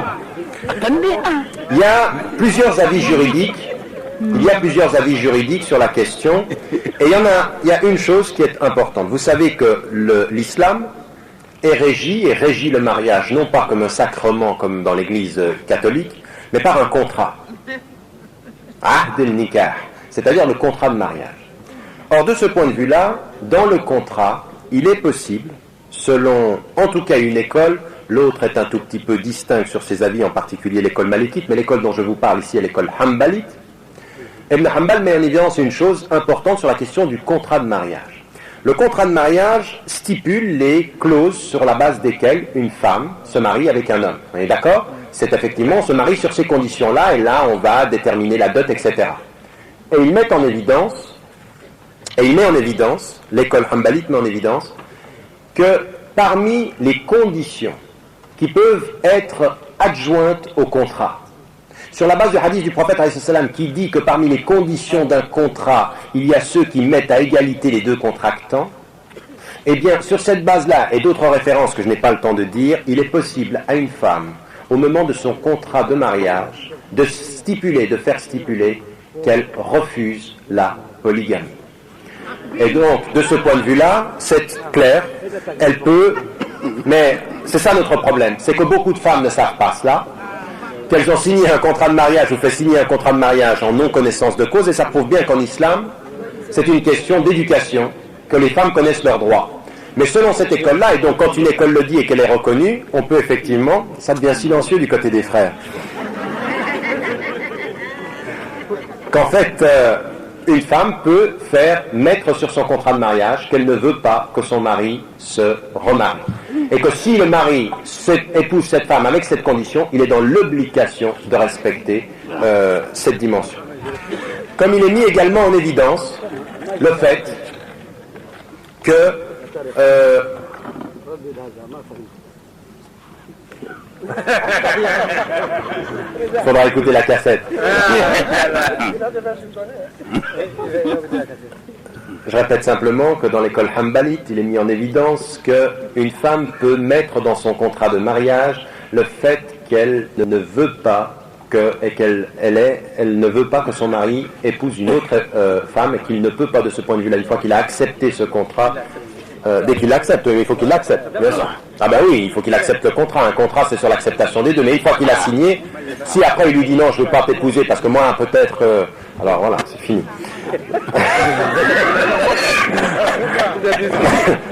Mais encore faut-il être juste. Et moi, je préfère que les sœurs de Côte d'Ivoire connaissent ceci et s'éduquent à connaître leur religion pour ensuite avoir une vision claire, que d'aller dans l'ignorance dans un mariage et d'ensuite en subir les conséquences parce qu'elles ne savaient pas ou parce qu'on ne leur a pas fait savoir. Et je crois que tous les savants qui sont ici, tous ceux que j'ai rencontrés, savent très bien qu'ils suivent une école, mais que de ce point de vue-là, il y a d'autres avis. Il y a un avis que l'on établit ici au lieu où on se trouve, mais on accepte les autres avis juridiques, on est obligé d'ailleurs. Et donc là, j'ai jamais vu, en tout cas dans tous les responsables que j'ai vus, les AMA, les chouyours que vous avez ici, une perception qui est réductrice. Je trouve qu'il y a une belle ouverture, il y a une connaissance de la pluralité. Je crois que vous devez beaucoup en profiter, mais le premier des profits que vous devez faire pour pouvoir utiliser tout cela, c'est de vous éduquer et de mieux connaître votre religion. L'autre chose également par rapport à la question du divorce. Là aussi. On met en évidence souvent en Occident que le divorce n'est possible que pour l'homme, talaq. Et donc, de ce point de vue-là, effectivement, il y a des clauses, et par rapport à la question du divorce, il y a effectivement quelque chose qui est donné aux hommes. Mais ce qu'on dit moins, c'est qu'à partir du 7e siècle déjà, une femme était allée voir le prophète ﷺ parce qu'une fois elle avait vu son mari avec un groupe de frères. Et il ne lui avait pas plu. Elle est allée voir le prophète ﷺ pour lui dire... elle lui raconte cette histoire en lui disant « Je crains de faire quelque chose qui déplaise à Dieu ». En d'autres termes, d'aller dans un sens qui soit hors du mariage. Et le prophète lui dit « Est-ce que tu es prête à lui rendre le jardin qu'il t'a donné ?» Il lui dit « Oui, je peux lui rendre plus et davantage ». Et il a annulé le mariage. En d'autres termes, un exemple de séparation demandée par la femme parce qu'elle n'aime pas son mari a fait dans les Mu'amalat ouvrir un chapitre qui s'appelle El Khola.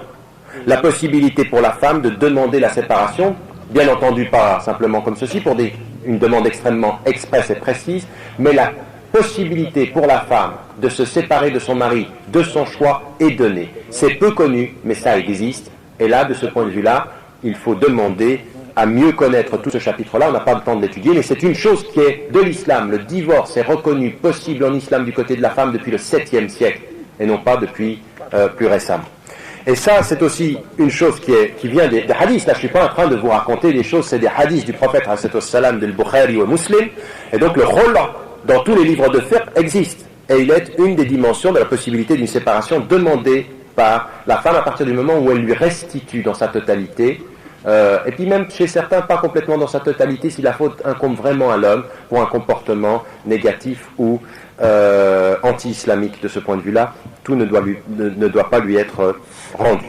Eh bien, on arrive ici à une vision un tout petit peu plus large. Je vais m'arrêter là pour la question du mariage, très très vite passer sur la question, enfin pas vite, mais très vite maintenant aborder la question du travail, et puis ensuite voir quelle est notre situation et les perspectives d'avenir. Je vous avais dit, je ne sais pas, je savais quand je commençais, je ne savais pas quand je finissais. Alhamdoulilah, vous êtes en forme, moi aussi, on continue. Pour la question du travail maintenant, qui est le 5e point, ça me permet aussi de dire une chose par rapport au divorce. Parmi les choses permises de Dieu, c'est la chose la plus détestée. Et j'aimerais bien renvoyer, et les femmes, et les maris, les hommes et les femmes ici, à se souvenir que c'est des choses permises par Dieu, la chose la plus détestée. Il n'aime pas le divorce. Et il y en a certains, une dispute, deux disputes, je divorce. Je divorce. Ils ont le mot divorce ou talaq dans la bouche, expéditif. Et là, de ce point de vue-là, il faut leur dire, attention mon frère, c'est une parole lourde, il ne faut pas la dire n'importe comment, devant Dieu c'est grave. Et pour la femme et pour l'homme, d'utiliser ce terme-là, soyez très très très précautionneux dans l'emploi de ce terme. Mais je vous promets que des fois, ça avait d'ailleurs beaucoup fâché Omar ibn al-Khattab, radiallahu anhu, qui avait fait et intervenu comme une clause sur ceci, comme plus tard Mohamed Abdou était intervenu pour dire attention, il y a des musulmans qui sont irresponsables par rapport à la question du divorce. C'est des choses permises par Dieu la plus détestée. Donc on fait tout pour maintenir le couple, avec tout ce qu'on a dit auparavant. On fait tout pour le maintenir. C'est pas à la première. Et quand vous voyez dans certaines sociétés occidentales ou dans certaines villes 2 divorces sur 3 mariages, vous êtes terrifiés. Terrifiés. Parce qu'on se marie selon des conditions légères et on se sépare légèrement, comme si ça n'était rien, alors que c'est énorme. Pour ce qui concerne le travail, j'ai dit tout à l'heure que la femme avait un droit, celui de ne pas avoir à subvenir à ses besoins. Mais ce droit ne se transforme pas en interdiction de travailler, au contraire. C'est un droit, mais en fonction de ses compétences, de son étude et sa capacité à intervenir sur le champ social, à partir du moment où les règles, comme pour l'homme, sont les règles de la pudeur, du respect de la personne, là où elle travaille, il est tout à fait possible pour une femme d'avoir des responsabilités sociales et, chez la majorité de savants, d'être élue et d'élire, donc de participer à la vie sociale. Et quand on dit qu'elle peut élire, forcément on pense qu'elle doit avoir une éducation civique et une participation sociale. Et il y a plein de domaines dans lesquels les femmes doivent pouvoir s'engager, que ce soit la médecine, que ce soit le travail social, la présence sociale importante, le travail de solidarité, mais tout type d'engagement. Par contre, nous n'allons pas, nous, dans le même sens que ce qu'on peut voir parfois dans la société occidentale en disant, pour véritablement montrer que la femme est libérée, il faut qu'elle puisse devenir maçon ou camionneur. Non, nous on dit, ça sert à rien ça. Quand même pas devenir stupide au point de dire, montrer ta libération, deviens camionneur, conduis le camion, puis là tu vas montrer que... Non. Tu peux travailler, tu t'engageras sur le plan social, dans le domaine de compétences qui est le tien, et ça c'est possible, à partir du moment où dans la famille on a trouvé l'espace d'un équilibre. Et là aussi, certains frères, quand ils entendent ceci, ils disent oui, mais alors c'est l'équilibre entre la femme qui travaille et puis son travail dans la maison. Non, la question de l'équilibre, c'est une question qu'on pose à deux. Si la femme travaille, c'est pas à elle toute seule de trouver les éléments de l'équilibre, c'est toute une famille qui doit... À partir du moment où on a l'accord commun du travail de la femme, on doit trouver les moments d'équilibre pour faire en sorte que l'homme soit plus présent. Et souvent ce n'est pas le cas, l'homme reste et fait que ce qu'il a à faire, et la femme travaille à l'extérieur et doit redoubler le travail à la maison pour rajouter à ce que, non là il faut qu'on trouve un équilibre, le choix du travail de l'épouse en fonction des compétences sociales, et ça devient une priorité quand une femme a une compétence qui est importante pour la société dans laquelle elle vit. Si on a besoin de médecins et une femme a une formation de médecin, il faut qu'elle travaille. Si on a besoin d'instituteurs et qu'une femme est formée comme institutrice, il faut qu'elle puisse travailler. Et là, il faut qu'on trouve un accord. Mais attention, il y a une chose que l'on dit véritablement pour nous en islam, c'est qu'il ne faut pas que l'envie de travailler se fasse aux dépens du fait de préserver la famille. Parce que la famille, aujourd'hui, pour nous, ça reste et ça restera. Quand le monde entier délaissera la famille, nous dirons avec beaucoup de force, la famille, c'est le noyau central de l'organisation de la société et de la communauté musulmane. Nous y tenons comme étant un élément essentiel. Donc on préservera cet espace familial, en sachant que même à l'époque du prophète, les femmes étaient engagées, elles étaient présentes sur le champ social, elles étaient présentes dans la transmission des propos du prophète, et puis à l'époque de Omar, il avait mis une femme comme étant responsable du marché de Médine, ça veut dire d'une énorme responsabilité. Sa première épouse, Khadija, était une commerçante qui gérait de l'argent et qui l'a employée, et puis Omar, lui plus tard, met une femme à la tête du marché de Médine. C'est dire qu'elle peut avoir des responsabilités, c'est dire qu'elle peut s'engager, pas n'importe comment, pas en délaissant l'ensemble de ses prérogatives et en se souvenant également de la dimension, bien entendu, je répète, de la famille. À un homme qui venait lui demander à qui il devait de plus de reconnaissance, le prophète a dit, par 3 fois ta mère, puis ta mère, puis ta mère, puis ton père. C'est de dire qu'il ne faut pas oublier cette formule que souvent, on la répète souvent mais on la médite peu. C'est la formule il jannatu tahta aqdamil ummahat. Le paradis est au pied des mamans, et ça ne veut pas rien dire. Ça veut dire qu'il faut faire très très attention. Il y a un statut très particulier de la mère par rapport à ses enfants. Et c'est le prophète qui dit ça, qui dit attention à votre rôle de maman. Vous n'êtes pas que des mères, mais vous êtes des mères et le chemin du paradis de vos enfants. Le chemin du paradis de vos enfants. Vous êtes le vêtement de vos maris est le paradis de vos enfants. Ne l'oubliez jamais, même si vous voulez vous engager socialement.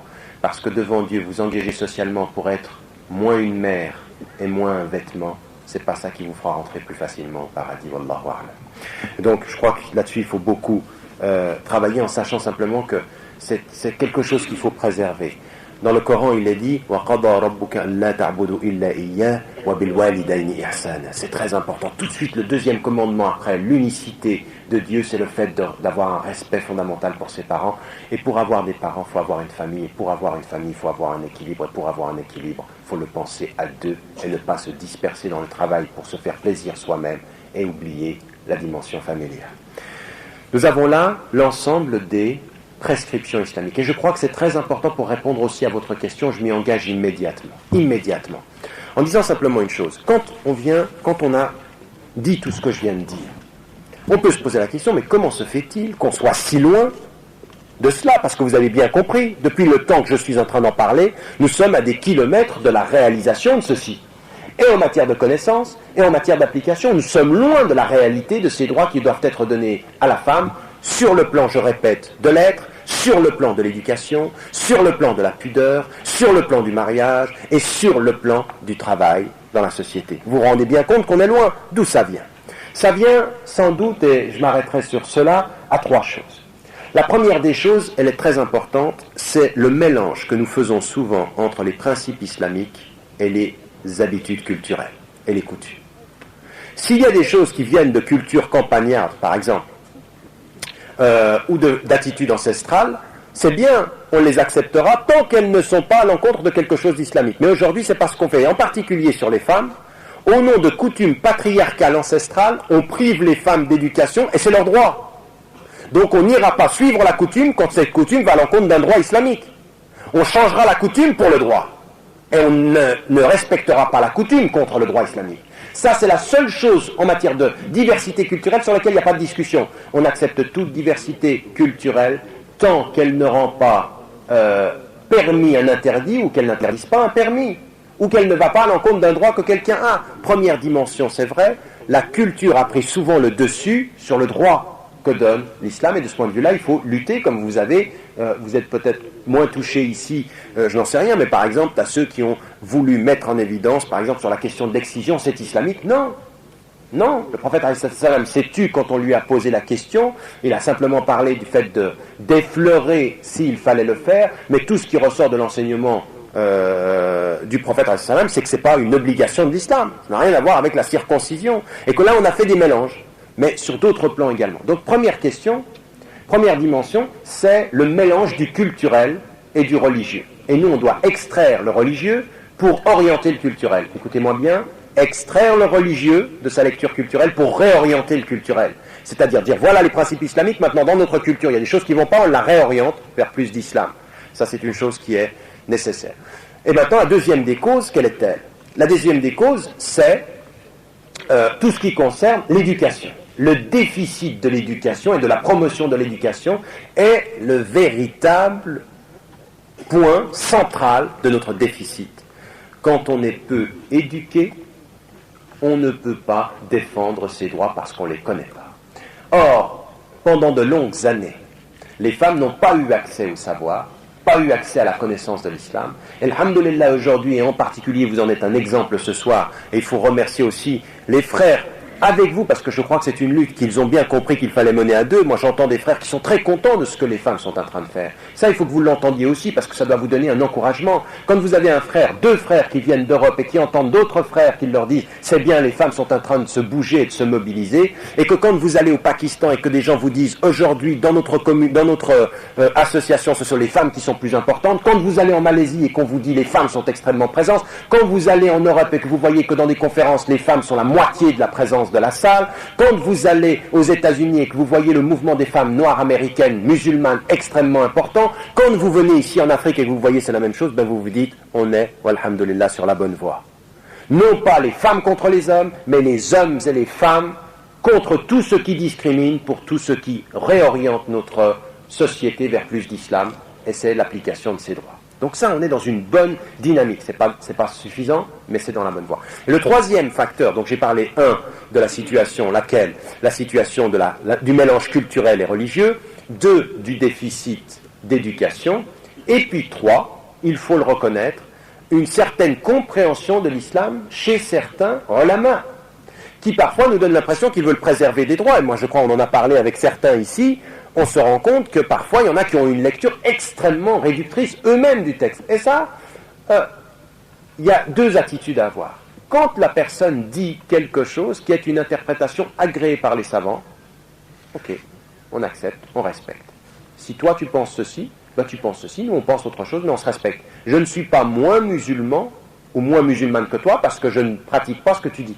Et ça, c'est un dialogue qu'il faut avoir, par exemple, avec ceux qui portent les femmes qui portent le niqab et qui parfois vont vers leur sœur qui porte uniquement le hijab et qui lui disent, toi, c'est pas bon, ça, c'est pas islamique. Elle lui dit, et moi je me souviens d'une femme qui s'est retournée et lui dit, écoute-moi bien, j'accepte. Mais vraiment, je répète ses mimiques. Je lui ai dit, écoute-moi bien, j'accepte que tu dises que le niqab c'est bien et c'est même mieux pour toi. Mais je t'interdis devant Dieu de me dire que je ne suis pas musulmane et que je suis peut-être moins musulmane parce que je m'appuie sur des textes et des avis. Respecte cette différence. Elle a raison. Et là, de ce point de vue-là, il y a des savants qui ont une lecture qui est comme ça, littérale. Tant qu'ils s'appuient sur des choses islamiques, on ne dit rien. Tu vis ça, je vis ça, on se respecte et on se complète. L'attitude de l'acceptation du pluralisme de la vie juridique en islam est très importante. Très important. Et puis, par ailleurs, quand alors ça fait référence à des choses qui ne sont pas liées à l'islam, eh bien on rappelle nous les textes. On dit, mais les textes disent ça. Voilà deux attitudes. Hein? Ati'u Allah wa ati'u ar-Rasul wa ulil amri minkum wa in tanaza'tum fi shay'in faruddu ila Allah wa ar-Rasul. Si vous vous disputez sur quelque chose, qu'est-ce que vous faites? Vous revenez au Coran et au prophète. Ça veut dire que s'il y a quelque chose sur lequel on n'est pas d'accord, notre référence, qu'est-ce que c'est? Le Coran et la tradition du prophète. 3 causes donc qui mettent en évidence ceci, cette dimension. Et ça m'amène quand même à vous amener à quelque chose, à une réflexion dans l'application aussi de nos règles islamiques. Et cette pédagogie, il faut que vous l'entreteniez. Vous avez remarqué dans tout ce que j'ai dit, il y a une évolution dans l'enseignement islamique. Il faut qu'on évolue avec... Il faut faire attention. Il y en a qui ont envie d'aller beaucoup trop vite. Oui, et je pense que les femmes et les hommes les plus intelligents pour le processus de transformation de la société, ils parlent à leur société le langage qu'ils peuvent comprendre en le faisant avancer peu à peu. Parce que des fois, en voulant aller trop vite, on va en arrière. On a des processus de réaction. Oui, et puis on se dit, oh là là, mais qu'est-ce qu'ils veulent? Ils veulent vivre comme des occidentales, ces femmes. Et puis, ça ne nous intéresse pas, et on se dit, elles sont occidentalisées. Il faut, pour changer les choses, travailler avec le rythme de compréhension et de dynamique sociale des sociétés dans lesquelles on est. Ça, c'est très important, c'est la pédagogie fondamentale. Ne va pas trop vite, réforme doucement, pars du cœur, oriente les intelligences et fonde une société nouvelle. Mais doucement. Sûrement, mais doucement. Et puis, surtout une chose entre vous, chères sœurs, également, que j'aimerais vous mettre en évidence, qui me paraît particulièrement importante, c'est d'éviter les jugements trop rapides. D'éviter les jugements trop rapides. Et même les frères aussi. Tout de suite, quand ils voient une femme qui ne pratique pas l'islam déjà complètement, des fois ils aimeraient que la femme soit parvenue à l'idéal de sa pratique avant même qu'elle ait commencé à cheminer. Mais non, on est des êtres humains. Et ce qu'on doit chercher, c'est accompagner la femme, comme l'homme, à être toujours plus proche de Dieu chaque jour. Et on ne commence pas à juger. Dès qu'on voit une femme qui ne s'habille pas comme elle devrait s'habiller selon les critères musulmans, on ne la juge pas tout de suite comme étant quelqu'un qui n'avancera pas. Puisqu'il a fallu 15 ans de révélation pour faire avancer la foi dans le cœur des femmes pour qu'elles y arrivent. Toi, en une nuit, tu penses que ça doit être fait? Et il y en a certains, ils ont dit une chose, comme par exemple, ils sont venus à une conférence, ceci a été dit, demain elle doit être parfaite. Et il y en a qui... Oui, puis il y en a qui rêvent. Il y en a qui rêvent dans leur mariage. Ils pensent qu'ils se sont mariés avec l'idéal de la femme musulmane, alors là, vraiment, on est au-dessus des nuages, tu vas voir, il ne va rien se passer, comme on est 2 musulmans, il n'y a plus de problème. Mais non, on est des êtres humains. Il y a des problèmes de caractère, il y a des problèmes de psychologie, il y a des problèmes de tempérament. On ne fait pas une vie de couple uniquement avec des principes. On la fait avec du cœur, avec de la psychologie, de l'écoute, de l'attente. Et puis on construit un couple et on construit une identité. Et on ne se juge pas au premier jour comme définitivement perdu pour tous les autres jours. Mais on utilise tous les jours pour espérer que nous serons élus lors du dernier jour. C'est ça que l'on cherche. Moi, ce que l'on veut, c'est être accompagné pour être élu le dernier jour, mais pas juger le premier. Et d'ailleurs, de quel droit tu juges? Qui t'a donné cette autorité sur un être humain? Tu t'arrêterais sur le chemin en pensant que ce chemin est le seul et que tu as toi le droit d'être le tribunal du cheminement spirituel d'un autre ou d'une autre. Ce n'est pas possible. Et ça m'amène maintenant à ma dernière partie et en même temps ma partie conclusive, au militantisme des femmes avec tout ce cadrage-là. Et j'aimerais mettre en évidence 3 dimensions. Et ça m'amène maintenant à ma dernière partie et en même temps ma partie conclusive, au militantisme des femmes avec tout ce cadrage-là. Et j'aimerais mettre en évidence 3 dimensions. La première des choses, c'est une dimension de prise de conscience. Le début du militantisme d'une femme, c'est sa prise de conscience. D'ailleurs, c'est la même chose pour les hommes, mais j'aimerais bien insister sur cette dimension-là. C'est-à-dire de savoir ce que j'ai dit au début. Savoir ce que l'on est, qui l'on est. Savoir effectivement qu'Allah subhanahu wa ta'ala, il nous a donné un cœur, et il a donné un cœur qu'il fallait préserver. De la même façon qu'il faut savoir que de cet être, il va y avoir la projection d'un rôle, à plusieurs niveaux, comme fille de ses parents, comme épouse de son mari, comme mère de ses enfants, comme personne dans la société. Il faut prendre conscience que tout l'islam est dans toutes ces dimensions-là, globalisantes. Elles seront vécues par étapes, mais elles sont présentes pour toute conscience féminine. Donc c'est une prise de conscience de ce que je suis devant Dieu. Parce que chacune doit savoir que Allah subhanahu wa ta'ala va la juger et qu'il lui demande d'être responsable de sa personne. Et quand je dis ceci, j'aimerais beaucoup insister. Parce que je vois beaucoup de femmes, malheureusement, qui évidemment se plaignent de discrimination, qui s'engagent pour lutter contre ces discriminations, mais qui ne développent pas suffisamment une conscience de leur spiritualité et une conscience de leur relation à Dieu. Je parle vraiment de spiritualité et d'engagement à faire que son cœur se soumette à Allah subhanahu wa ta'ala. Et là, ça m'amène à ce premier point sur les 3 que je voulais mettre, la première étape d'un véritable militantisme. C'est les droits que ton être a sur toi. Et là, je vais peut-être être sévère, mais je le suis à dessein pour que ça vous réveille. Je vois beaucoup trop de femmes qui ont compris la religion comme étant très exigeante pour leur mari ou pour les hommes, et un peu plus légère pour elles. Quand vient la prière du matin, elles ne se lèvent pas. Quand il s'agit de lire du Coran, elles n'en lisent pas. Quand il s'agit de prier Dieu et de se souvenir et de se rapprocher de lui, elles ne le font pas. Elles appellent à lutter contre la discrimination et dans leur lutte oublient le devoir fondamental. Combien de temps de ta vie tu prends pour faire les prières à leur heure? Combien de ta vie tu prends pour éteindre la télévision et t'approcher du Coran? Combien de la vie tu prends pour te souvenir de Dieu dans ton cœur quand il n'y a personne autour de toi, mais que Dieu t'accompagne et que ses anges t'entourent? Le rapport à soi est fondamental. Et il commence pour les femmes, parce que c'est là que vous allez changer votre demeure. Je vous promets que vous changez une demeure si vous vous changez vous-même. Si vous montrez à votre mari, si vous montrez à vos enfants, si vous montrez à votre entourage, vos parents, que la foi fait de vous un être qui s'élève, non pas un être qui paraisse. On veut des femmes pieuses, et que la meilleure des choses qui puisse être donnée à un homme, c'est une femme pieuse, mais que la meilleure des choses qui puisse être donnée à une femme, c'est d'être pieuse, c'est d'être avec Dieu. Et j'aimerais vraiment insister beaucoup là-dessus, sur parfois la négligence. La négligence par rapport, je ne sais pas, au simple, à la gestion de son temps. Bien sûr, il y a plein de choses à faire à la maison, ou il y a plein de choses à faire à l'extérieur, mais ça n'empêche pas qu'il faille gérer son temps. Ça n'empêche pas qu'il faille, de ce point de vue-là, se prendre en main. Et là, montrer à son mari qu'on veut la lumière. Et quand on veut la lumière, on transmettra de la lumière à son mari, on la transmettra à ses enfants, mais il faut le vouloir pour soi.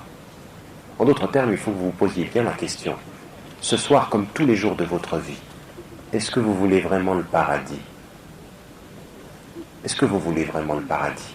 Et est-ce que le chemin du paradis, on ne l'a pas dans nos références? Beaucoup de prières, beaucoup de méditation, beaucoup de lecture et une éducation personnelle. Et là, j'ai dit souvent aux frères, et je l'ai répété, nous sommes une communauté de la lecture. Iqra est le premier mot révélé, il faut lire. Et il faut que tout le monde lise, mais il faut aussi que vous lisiez. Moi, je suis très très surpris de la culture des femmes, malheureusement. Trop souvent occupées à regarder la télévision et à lire des choses et à regarder des choses futiles. On veut des femmes cultivées, lectrices, qui comprennent. On veut des femmes qui puissent dire « Moi, je sais ce qui se passe pour les femmes dans tel ou tel pays ou pour les hommes. » La lecture. Combien de temps de votre vie vous prenez à lire, à vous éduquer personnellement? Et pas uniquement des choses qui sont sur la superstition ou qui sont à la limite de la superstition. Parce que vous savez, chez nous, la foi peut vous en dire une chose, des exemples. Il s'occupe de tout ce qui est la promotion des livres.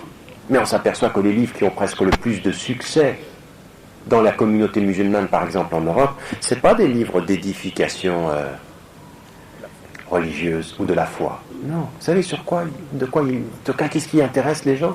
Vous allez vous y reconnaître. Les djinns. Ils vont tout de suite vers ces livres, tout de suite quand quelque chose... Et puis, ça intéresse. Non, mais intéresse-toi d'abord à l'essentiel de la foi, plutôt que de t'intéresser à la vie des djinns. Eh oui, et nous on sait, tout de suite, des fois, vous avez des problèmes de couple, tout de suite, il y a un djinn quelque part. Mais non, il y a peut-être simplement le fait que tu ne sais pas gérer ta vie de famille. Éviter ces tentations, parce que les djinns existent en islam, il n'y a pas de doute. Mais éviter cet amour de ce domaine-là qui confine à la superstition. On arrive vraiment à quelque chose comme ceci où on aime les esprits Non, mais aime le sérieux. Ta vie quotidienne. Mais il ne faut pas rire, parce que c'est grave. C'est grave. C'est grave de voir des femmes qui ont le temps de s'éduquer commencer à penser à des choses qui ne sont pas l'essentiel, qui sont secondaires. On a besoin aujourd'hui de ce premier militantisme, le militantisme de soi envers soi. Le militantisme de soi envers soi. Et quand je dis ça aux sœurs, je sais et je pense que les oreilles des frères l'entendent de la même façon. La deuxième des choses également, elle prolonge ceci, c'est que si aujourd'hui nous voulons une société où des femmes reprennent leur place, il faut généraliser la promotion de l'éducation. Alors là, c'était personnel, ce que je disais maintenant, la généralisation de l'éducation dans notre société pour les femmes. L'on sait une chose, même par rapport à tout ce qu'on dit sur la situation des femmes dans notre société, mais la promotion de l'éducation des femmes est incontournable pour nous, à tous les niveaux. Promotion de l'éducation religieuse, promotion de l'éducation des sciences et des savoir-faire sur le plan général, promotion de l'éducation à la citoyenneté. Parce qu'il faut que les femmes aussi montrent l'exemple. Elles sont citoyennes dans cet état, n'est-ce pas? Et il faut être au courant, donc c'est ce qui s'appelle l'éducation civique. Il faut une éducation islamique qui soit multipolaire. Elle met en son centre comme une lumière la révélation coranique et les hadiths du prophète et les sciences qui concernent les femmes et qui concernent l'islam. Ça fait partie de cette formation, mais en même temps la promotion par rayonnement de l'éducation générale, langue, bonne maîtrise des savoirs, ça c'est une nécessité, allant le plus haut possible dans la hiérarchie de l'éducation au plan universitaire, et on a besoin de femmes, parce que ça suffit que les hommes maintenant défendent en permanence les femmes. On n'est déjà pas crédible quand nous on parle à votre place, parce que c'est encore dire, regarde, c'est un homme qui encore parle à la place des femmes. Ben, mais maintenant, il faut développer un discours, et je vous promets que le discours des femmes, quand il est compris, quand une femme dit, attendez, moi, le voile que je porte, il n'est pas la contrainte de mon père, il n'est pas la contrainte de mon mari. Il est l'exigence de ma foi et un acte de cœur en vous demandant à vous tous qui me regardez de me considérer comme un être, pas comme un corps, de se voir que je suis pour Dieu et non pas pour vos yeux. Eh bien, quand les femmes disent ceci, je vous promets qu'elles touchent énormément des femmes. Parce que ça répond chez les femmes. Il y a énormément de femmes en Occident et partout qui souffrent d'être devenues des objets. Et que vous êtes témoin d'un discours fondamentalement novateur des êtres pour être des êtres devant l'être qui nous accompagne en permanence et de dire je ne veux pas qu'on me considère n'importe comment. Je vous ordonne, je vous impose, je vous commande de me respecter dans mon cœur. Ça c'est le message des femmes pour l'avenir. Mais encore faut-il être éduqué et savoir le dire et pouvoir le dire. constituer son discours. Le discours des femmes passe par l'éducation générale. Et aussi une façon de se tenir en société, une façon d'être dans son travail. Quand on vous voit vous épanouir dans une société, de se dire « Subhanallah », elles sont présentes de toute la force de leur être et elles ne jouent pas avec leur corps.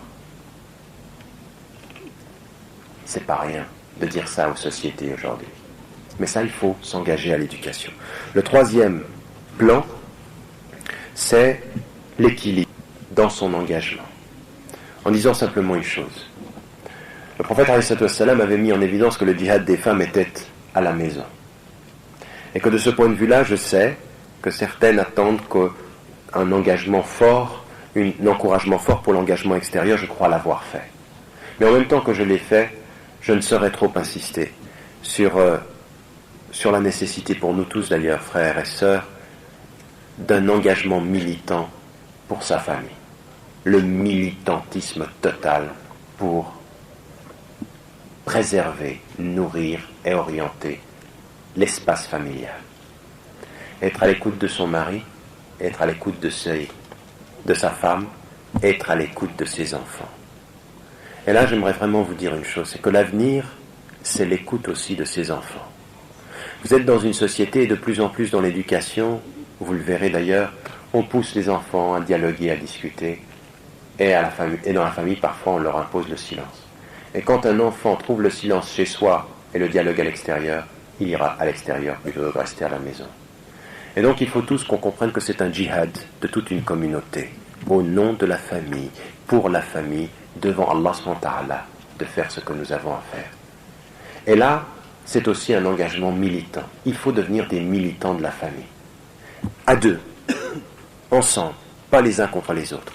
Et là, les femmes doivent retrouver aussi le sens de la famille, plutôt simplement que le sens d'un militantisme à l'extérieur. Comme sur le plan général, sur le plan de la société, je dirais que là, les femmes doivent être présentes, en tout cas, sur 3 domaines. Je les cite et je m'arrête là pour vous laisser parler si vous en avez encore envie et s'il n'est pas trop tard.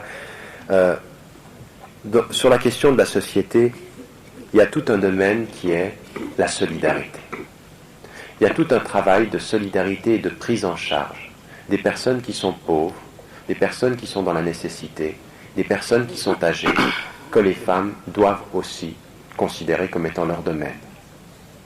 Elles doivent être présentes.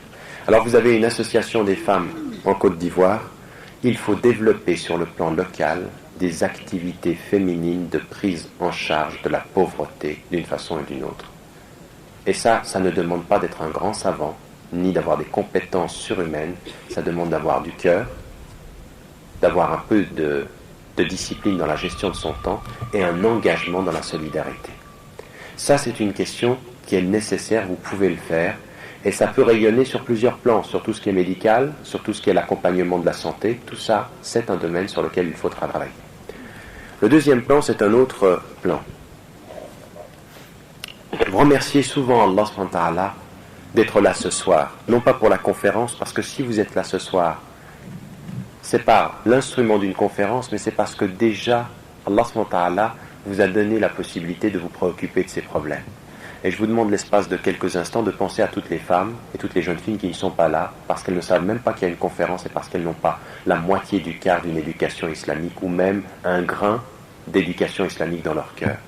Je suis en train de penser à ces jeunes filles dans cette société-là, qui aujourd'hui sont dans la délinquance et dans la rue, qui vont jusqu'à la prostitution et qui sont issues de familles musulmanes, et vous le savez, le processus augmente de plus en plus en Afrique noire. Et je vous demande vraiment de réfléchir sur le plan local et régional à des actions d'accompagnement. Mais ça demande une chose. Ne soyez pas les juges des femmes qui se perdent, mais les sœurs des femmes que vous pouvez accompagner à se retrouver. Devenez leur sœur. Et une sœur, pour être la sœur, commence par ne pas juger et essaye de comprendre. Et il faut aujourd'hui que vous fassiez un travail que seul vous pouvez faire, parce que ce ne sera pas possible pour les frères de le faire, c'est d'entrer en contact d'une façon ou d'une autre, par des activités en dehors des mosquées, par des activités d'associations locales, d'entrer en contact ou d'essayer d'entrer en contact avec ces jeunes filles qui se perdent et qui tombent dans la délinquance est la prostitution. Il faut absolument que vous entriez en contact avec cet univers-là, de façon qui ne soit pas une façon qui est le tribunal, pas de jugement, mais essayez de trouver les moyens de les toucher d'une façon ou d'une autre, par différentes activités, des activités de rencontres, de conférences, de soutien. Soyez présente sur le champ social avec une vision de dire que parfois votre seule gentillesse suffit à faire revenir et à faire comprendre à des jeunes filles le sens de leur foi. Vous savez pourquoi? Parce qu'il y a des filles aujourd'hui qui se prostituent. Vous savez ce qu'elles n'ont pas eu dans leur vie? Quelqu'un qui leur dise qu'il les aimait. Elles n'ont pas eu parfois quelqu'un qui puisse leur donner de l'affection. Parce qu'on ne devient pas prostitué volontairement. Non. Des circonstances de la vie nous y mènent. À nous de relever le défi de ravenir ces personnes avec beaucoup de cœur et beaucoup de présence. Ceci, les sœurs peuvent le faire. Vous pouvez le faire. Et que ce soit également dans les prisons ou dans des situations, vous devez être présente sur ce domaine-là, vraiment, et de façon véritablement forte. Le dernier domaine, c'est toutes les activités culturelles. On dit aujourd'hui, essayez d'éviter de regarder la télévision, n'écoutez pas n'importe quelle musique, ne faites pas ci, ne faites pas ça. Mais qu'est-ce qu'on va proposer aux jeunes filles? De s'enfermer, de ne regarder rien? Ce n'est pas possible, vous le savez bien. Il faut donc développer tout un secteur d'activités alternatives. Nous avons en Europe des choses extrêmement intéressantes. Il n'est pas permis aux femmes de faire du sport dans des conditions qui dévoilent leur corps aux hommes, ou dans des conditions qui dévoilent leur corps ou qui sont contre notre morale. Mais il n'est pas interdit aux femmes de faire du sport. Et qu'on peut tout à fait imaginer comme domaine alternatif quelque chose qui prenne en charge les besoins physiques des femmes. Et par exemple en Europe, il y a des réunions qui se font sur des activités sportives et culturelles alternatives pour faire en sorte qu'on occupe les jeunes filles à quelque chose d'intéressant. On ne peut pas tout interdire. Quand vous avez une société qui permet tout, si vous interdisez tout, vous allez perdre vos enfants, et en particulier les jeunes filles. Donc il faut trouver l'alternative. Et l'alternative, c'est des activités qui sont artistiques. C'est des activités qui sont manuelles. Ce sont des sorties, par exemple. Ce sont des activités qui peuvent être sportives. Prenez l'exemple, par exemple, de la jeune fille de Rafsanjani en Iran, qui a développé tout un secteur de l'activité sportive pour les femmes, qui dit en islam c'est pas interdit, qui veut respecter les principes, mais qui a développé un grand mouvement de femmes qui sont engagées dans quelque chose qui leur permet de s'épanouir. Parce qu'on ne s'épanouira pas en étant cloîtré. À moins que vous décidiez de fermer à clé vos enfants, vos filles, il faut trouver des voies alternatives. Qui va faire ça? Ce ne sont pas les frères, mais ce sont les associations de femmes qui doivent travailler, je le répète, sur 3 plans. La solidarité, l'accompagnement des jeunes filles qui se trouvent dans la marge, dans la marginalité, dans la délinquance ou dans la prostitution, trouver des moyens d'entrer en contact avec cet univers, ou même dans les prisons. Et puis le domaine culturel, qui est le domaine, bien entendu, sur lequel il faut beaucoup insister. J'ai déjà insisté par ailleurs sur la question de l'éducation.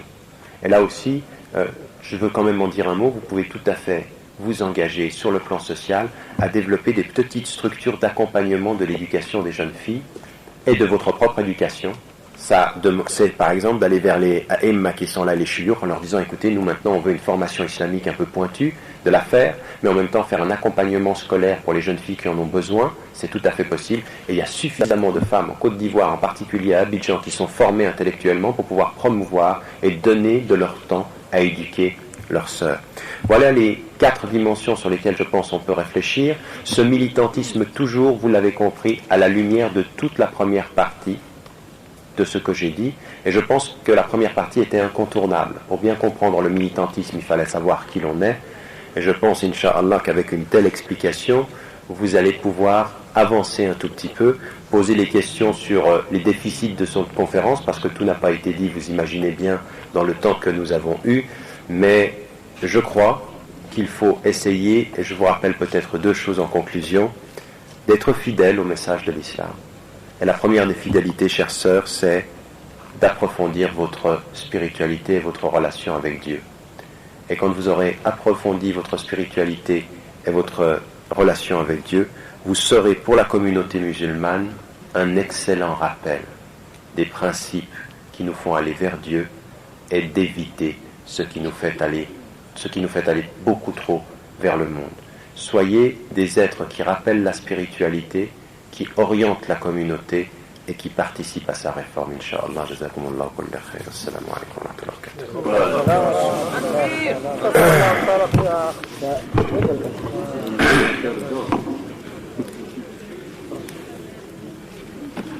1h05 à la montre.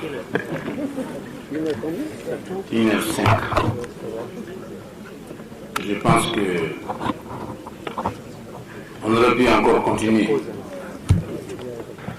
Donc, ce mouvement des talibans est né, est apparu sur la scène à partir des années 1914, et puis en particulier à la frontière pakistanaise avec une école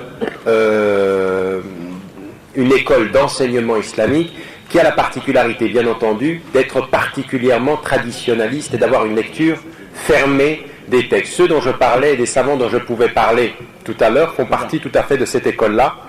Ils ne sont absolument pas formés en fonction d'un projet politique ou d'une constitution de la société. C'est vraiment une lecture particulièrement traditionnaliste et je dirais même réactionnaire sur le plan des textes et de la façon de lire les textes, et souvent en opposition avec la crainte qu'il y a de l'Occident, en appuyant sur le côté fermé et répressif de l'application de l'islam. Et en particulier, eux, c'est encore plus que le niqab, c'est pratiquement vraiment le fait de complètement couvrir la face qu'ils promeuvent. Et de ce point de vue-là, donc, il faut savoir que ces mouvements-là existent, ils existent partout dans le monde, et que c'est une lecture que nous, et en particulier pour ce qui me concerne, c'est ce que vous me demandiez, comme beaucoup d'autres, mettent en évidence que ceci n'est pas la lecture réelle et très majoritaire de l'islam, et que de ce point de vue-là, la discrimination, parce qu'en plus de ceci, à partir d'une lecture très très littérale, on en arrive à des organisations sociales qui, alors là, pour nous, ne sont pas du tout islamiques, avec l'impossibilité de sortir véritablement une discrimination dans la gestion de l'espace sur le plan social, la fermeture dans les maisons, le non-droit, en fait, pour les femmes, et étonnamment, l'organisation d'une société qui passerait par la répression contre les femmes et leur statut, qui, pour nous, doit être clair, nous nous y opposons de la façon la plus ferme. Nous nous opposons à ce projet de société en disant que autant nous respectons, s'ils veulent le vivre pour eux, les talibans, dans leur façon de vivre et dans leur lecture, autant nous disons que cette façon d'intervenir sur le champ social, de contraindre toutes les femmes, et je l'ai dit tout à l'heure, le voile est un acte de foi, jamais l'expression d'une contrainte, et l'intervention extrêmement violente finalement qu'ils ont sur le plan social, parce qu'il y a les femmes qui souffrent, mais il y a également l'application de peines qui sont sans aucun discernement pour des personnes qui sont pauvres, dans une gestion qui s'arrête à la lettre et qui ne regarde pas les conditions, qui n'a pas ce que j'appelle l'intelligence du contexte de la société dans laquelle elle vit, eh bien, là pour ceci, il y a une dénonciation de ce type de projet social. En disant une chose en même temps que je le dis très très fermement, rendant responsable un certain nombre de savants ou soi-disant savants de l'islam qui ont une lecture une et unique et très réductrice et qui ne voient pas cette globalité, mais ils existent en islam, donc on les respecte quand c'est pour eux, mais on s'oppose à eux quand ils imposent eux-mêmes sur ce projet-là, tout en disant une chose, c'est qu'ils ne sont pas sortis de nulle part. Pour certains d'entre ces talibans, ils sont très sincères avec leur foi, ils pensent que c'est ceci, et ça on respecte leur sincérité. Mais on sait aussi que les grandes puissances savent utiliser la sincérité à leur fin. Et qu'aujourd'hui, derrière les talibans, il y a les services secrets et les services de renseignement pakistanais, il y a l'État d'Arabie Saoudite, et il y a surtout derrière tout cela les États-Unis, qui voient dans ce projet de société très fermé quelque chose qui ne va pas du tout à l'encontre de leur projet géostratégique dans la région. Ils ont accès depuis maintenant quelque temps aux ressources pétrolières d'Asie centrale par la construction d'un oléoduc qui traverse l'Afghanistan, et plus que ceci encore, ils peuvent, par la présence de ces talibans et l'intervention de services de renseignement pakistanais qui infiltrent toute cette région, pouvoir avoir accès à la frontière avec l'Iran, qui les gêne beaucoup dans la région. Donc il ne faut pas qu'on ait non plus une analyse uniquement superficielle. Il faut savoir que nous sommes contre ce projet, mais que certains utilisent la sincérité de quelques talibans pour les pousser à faire un projet qui, en même temps qu'il fait d'une pierre deux coups, il permet aux grandes puissances d'avoir accès et de pouvoir avoir la mainmise économique sur la région, mais plus que ceci, il permet également de continuer la déformation de l'image de l'islam sur le plan international, parce que tout le monde pointe du doigt ces talibans, regardez ce que fait l'islam, regardez ce que c'est que l'islam quand il est appliqué avec la charia et tout ceci. Donc on fait d'une pierre deux coups. On préserve ses intérêts économiques et en même temps on déforme l'image de l'islam. C'est la même chose aujourd'hui qui est en train de se passer si vous en faites l'analyse en Algérie. Diabolisation de l'image de l'islam, préservation des intérêts occidentaux dans la région, puisque jamais la situation de l'Algérie n'a été aussi bonne sur le plan économique et que le Fonds monétaire international le relève avec beaucoup de satisfaction. La deuxième des choses qui a été mise en évidence, c'est la réalité de l'Arabie saoudite. Eh bien, vous savez que là aussi, en Arabie saoudite, on a une lecture qui est une lecture aussi de ce type-là. Elle ne va pas jusqu'à la réalité afghane, mais elle va très loin dans la réduction, dans la séparation, dans la non-mixité, jusqu'au point de considérer qu'une femme qui conduit une voiture est considérée, et le terme a été employé, comme perverse. C'est-à-dire que ça va très très loin. Vous voyez cette image très très réductrice. Et là aussi, c'est une lecture de certains ulama qui mettent ceci en évidence, qui mettent en évidence le fait que Sawtul mar'a aura, c'est-à-dire qu'elle ne doit pas parler, qu'elle doit porter le niqab. Donc c'est une lecture très très particulière que nous ne partageons pas, bien entendu, et dont nous disons, ok, on respecte ceci. Le seul problème, c'est que ça fait l'objet de contraintes et que les résultats dans la société saoudienne aujourd'hui sont catastrophiques. La façon dont on a géré les relations hommes-femmes, on a eu l'occasion d'entendre récemment avec le frère Fouad, quelqu'un qui y vit depuis 17 ans, de mettre en évidence que la façon dont les femmes sont éduquées, préservées et cloîtrées fait en sorte que ça provoque des dysfonctionnements dans la société saoudienne avec des attitudes chez les hommes qui vont très très loin. Très très loin, dans la perversité, je ne vais pas plus loin, vous pouvez imaginer de quoi il s'agit. Donc, ça c'est une réalité.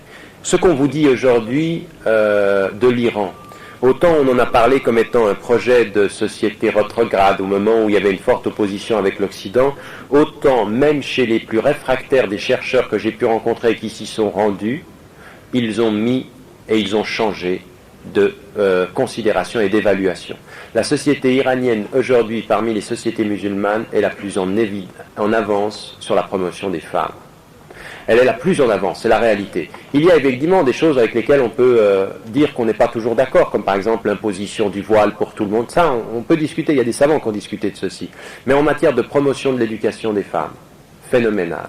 En matière d'intervention sur le champ social, des femmes qui s'occupent d'associations, là, comme je vous parlais de la fille de Rafsanjani, qui a tout un mouvement sur la question de l'éducation et la question sportive et la question culturelle. Et puis surtout une chose, la présence des femmes dans l'institution politique est la plus importante en matière de présence au Parlement, en matière de femmes élues, en matière de vice-présidente de la République, qui est une femme directement. Et puis, quelle femme? Parce qu'il ne suffit pas de mettre une femme comme un jouet en justifiant sa présence. Si vous l'écoutez, c'est une femme de haute compétence, d'une fine intelligence, qui a une formation absolument incroyable, maîtrisant parfaitement tout le champ de sa culture iranienne, extrêmement au clair pour avoir étudié aux États-Unis de la réalité iranienne. Elle porte le hijab, elle pratique sa religion, mais elle défend ses droits dans cette société-là. Donc le mouvement qui s'est mis en place au niveau des femmes est particulièrement important. Il y a une femme iranienne, une jeune femme qui a écrit un livre qui s'appelle La Révolution sous le voile, mettant en évidence la formidable transformation qui est en train de se produire en Iran, avec une société qui respecte ses principes islamiques, mais qui développe une véritable promotion de la présence féminine, dans le respect de ses enseignements, mais également dans un véritable projet social. Tout n'est pas parfait dans cette société-là, mais en tout cas nous devons avoir l'honnêteté, il y a beaucoup de chercheurs maintenant qui l'ont, l'honnêteté de savoir que les choses bougent et que cet État iranien dont on a dit le plus grand, les plus horribles choses pendant longtemps, est en train de montrer quand même deux choses. C'est qu'en matière de gestion du pluralisme et de la démocratie, il n'y a pas beaucoup de pays qui peuvent s'aligner sur ce qu'il a fait en matière d'élections, parce qu'il y a des vraies élections libres en Iran, contrairement à 99% des autres pays de la région, et bien entendu, vous l'aurez compris, Israël compris, qui est de loin pas l'État démocratique qu'on est en train de nous montrer en disant c'est le seul État démocratique de la région, quand on sait comment les choses se passent. Parce que c'est la démocratie pour les Israéliens entre eux, une petite minorité qui est en train d'écraser et d'oublier, de torturer et de réprimer la présence des musulmans, des Arabes et des Palestiniens, bien sûr. Et donc, ça c'est un premier plan. Sur le plan politique, une véritable ouverture pluraliste. Et puis sur le plan des femmes, quelque chose qui est encourageant et qui devrait être un bon exemple pour les femmes de deux choses. Des femmes qui parlent de spiritualité et de vouloir plaire à Dieu. Elles sont présentes, mais elles parlent de spiritualité et de vouloir plaire à Dieu. Elles parlent de défense de leurs droits et de présence sociale. Et elles parlent de transformer une société pour produire une société qui soit une véritable société islamique. De ces femmes-là, nous avons besoin, et à vous d'en prendre exemple pour transformer la société ivoirienne, Inch'Allah. Jazakumullahu kulla khair, aqulu qawli hadha wa astaghfirullah li wa lakum. Merci. Comme vous le voyez, on pourrait continuer ainsi jusqu'à demain matin. Mais la réalité est une chose. Il est 1h20 à ma montre.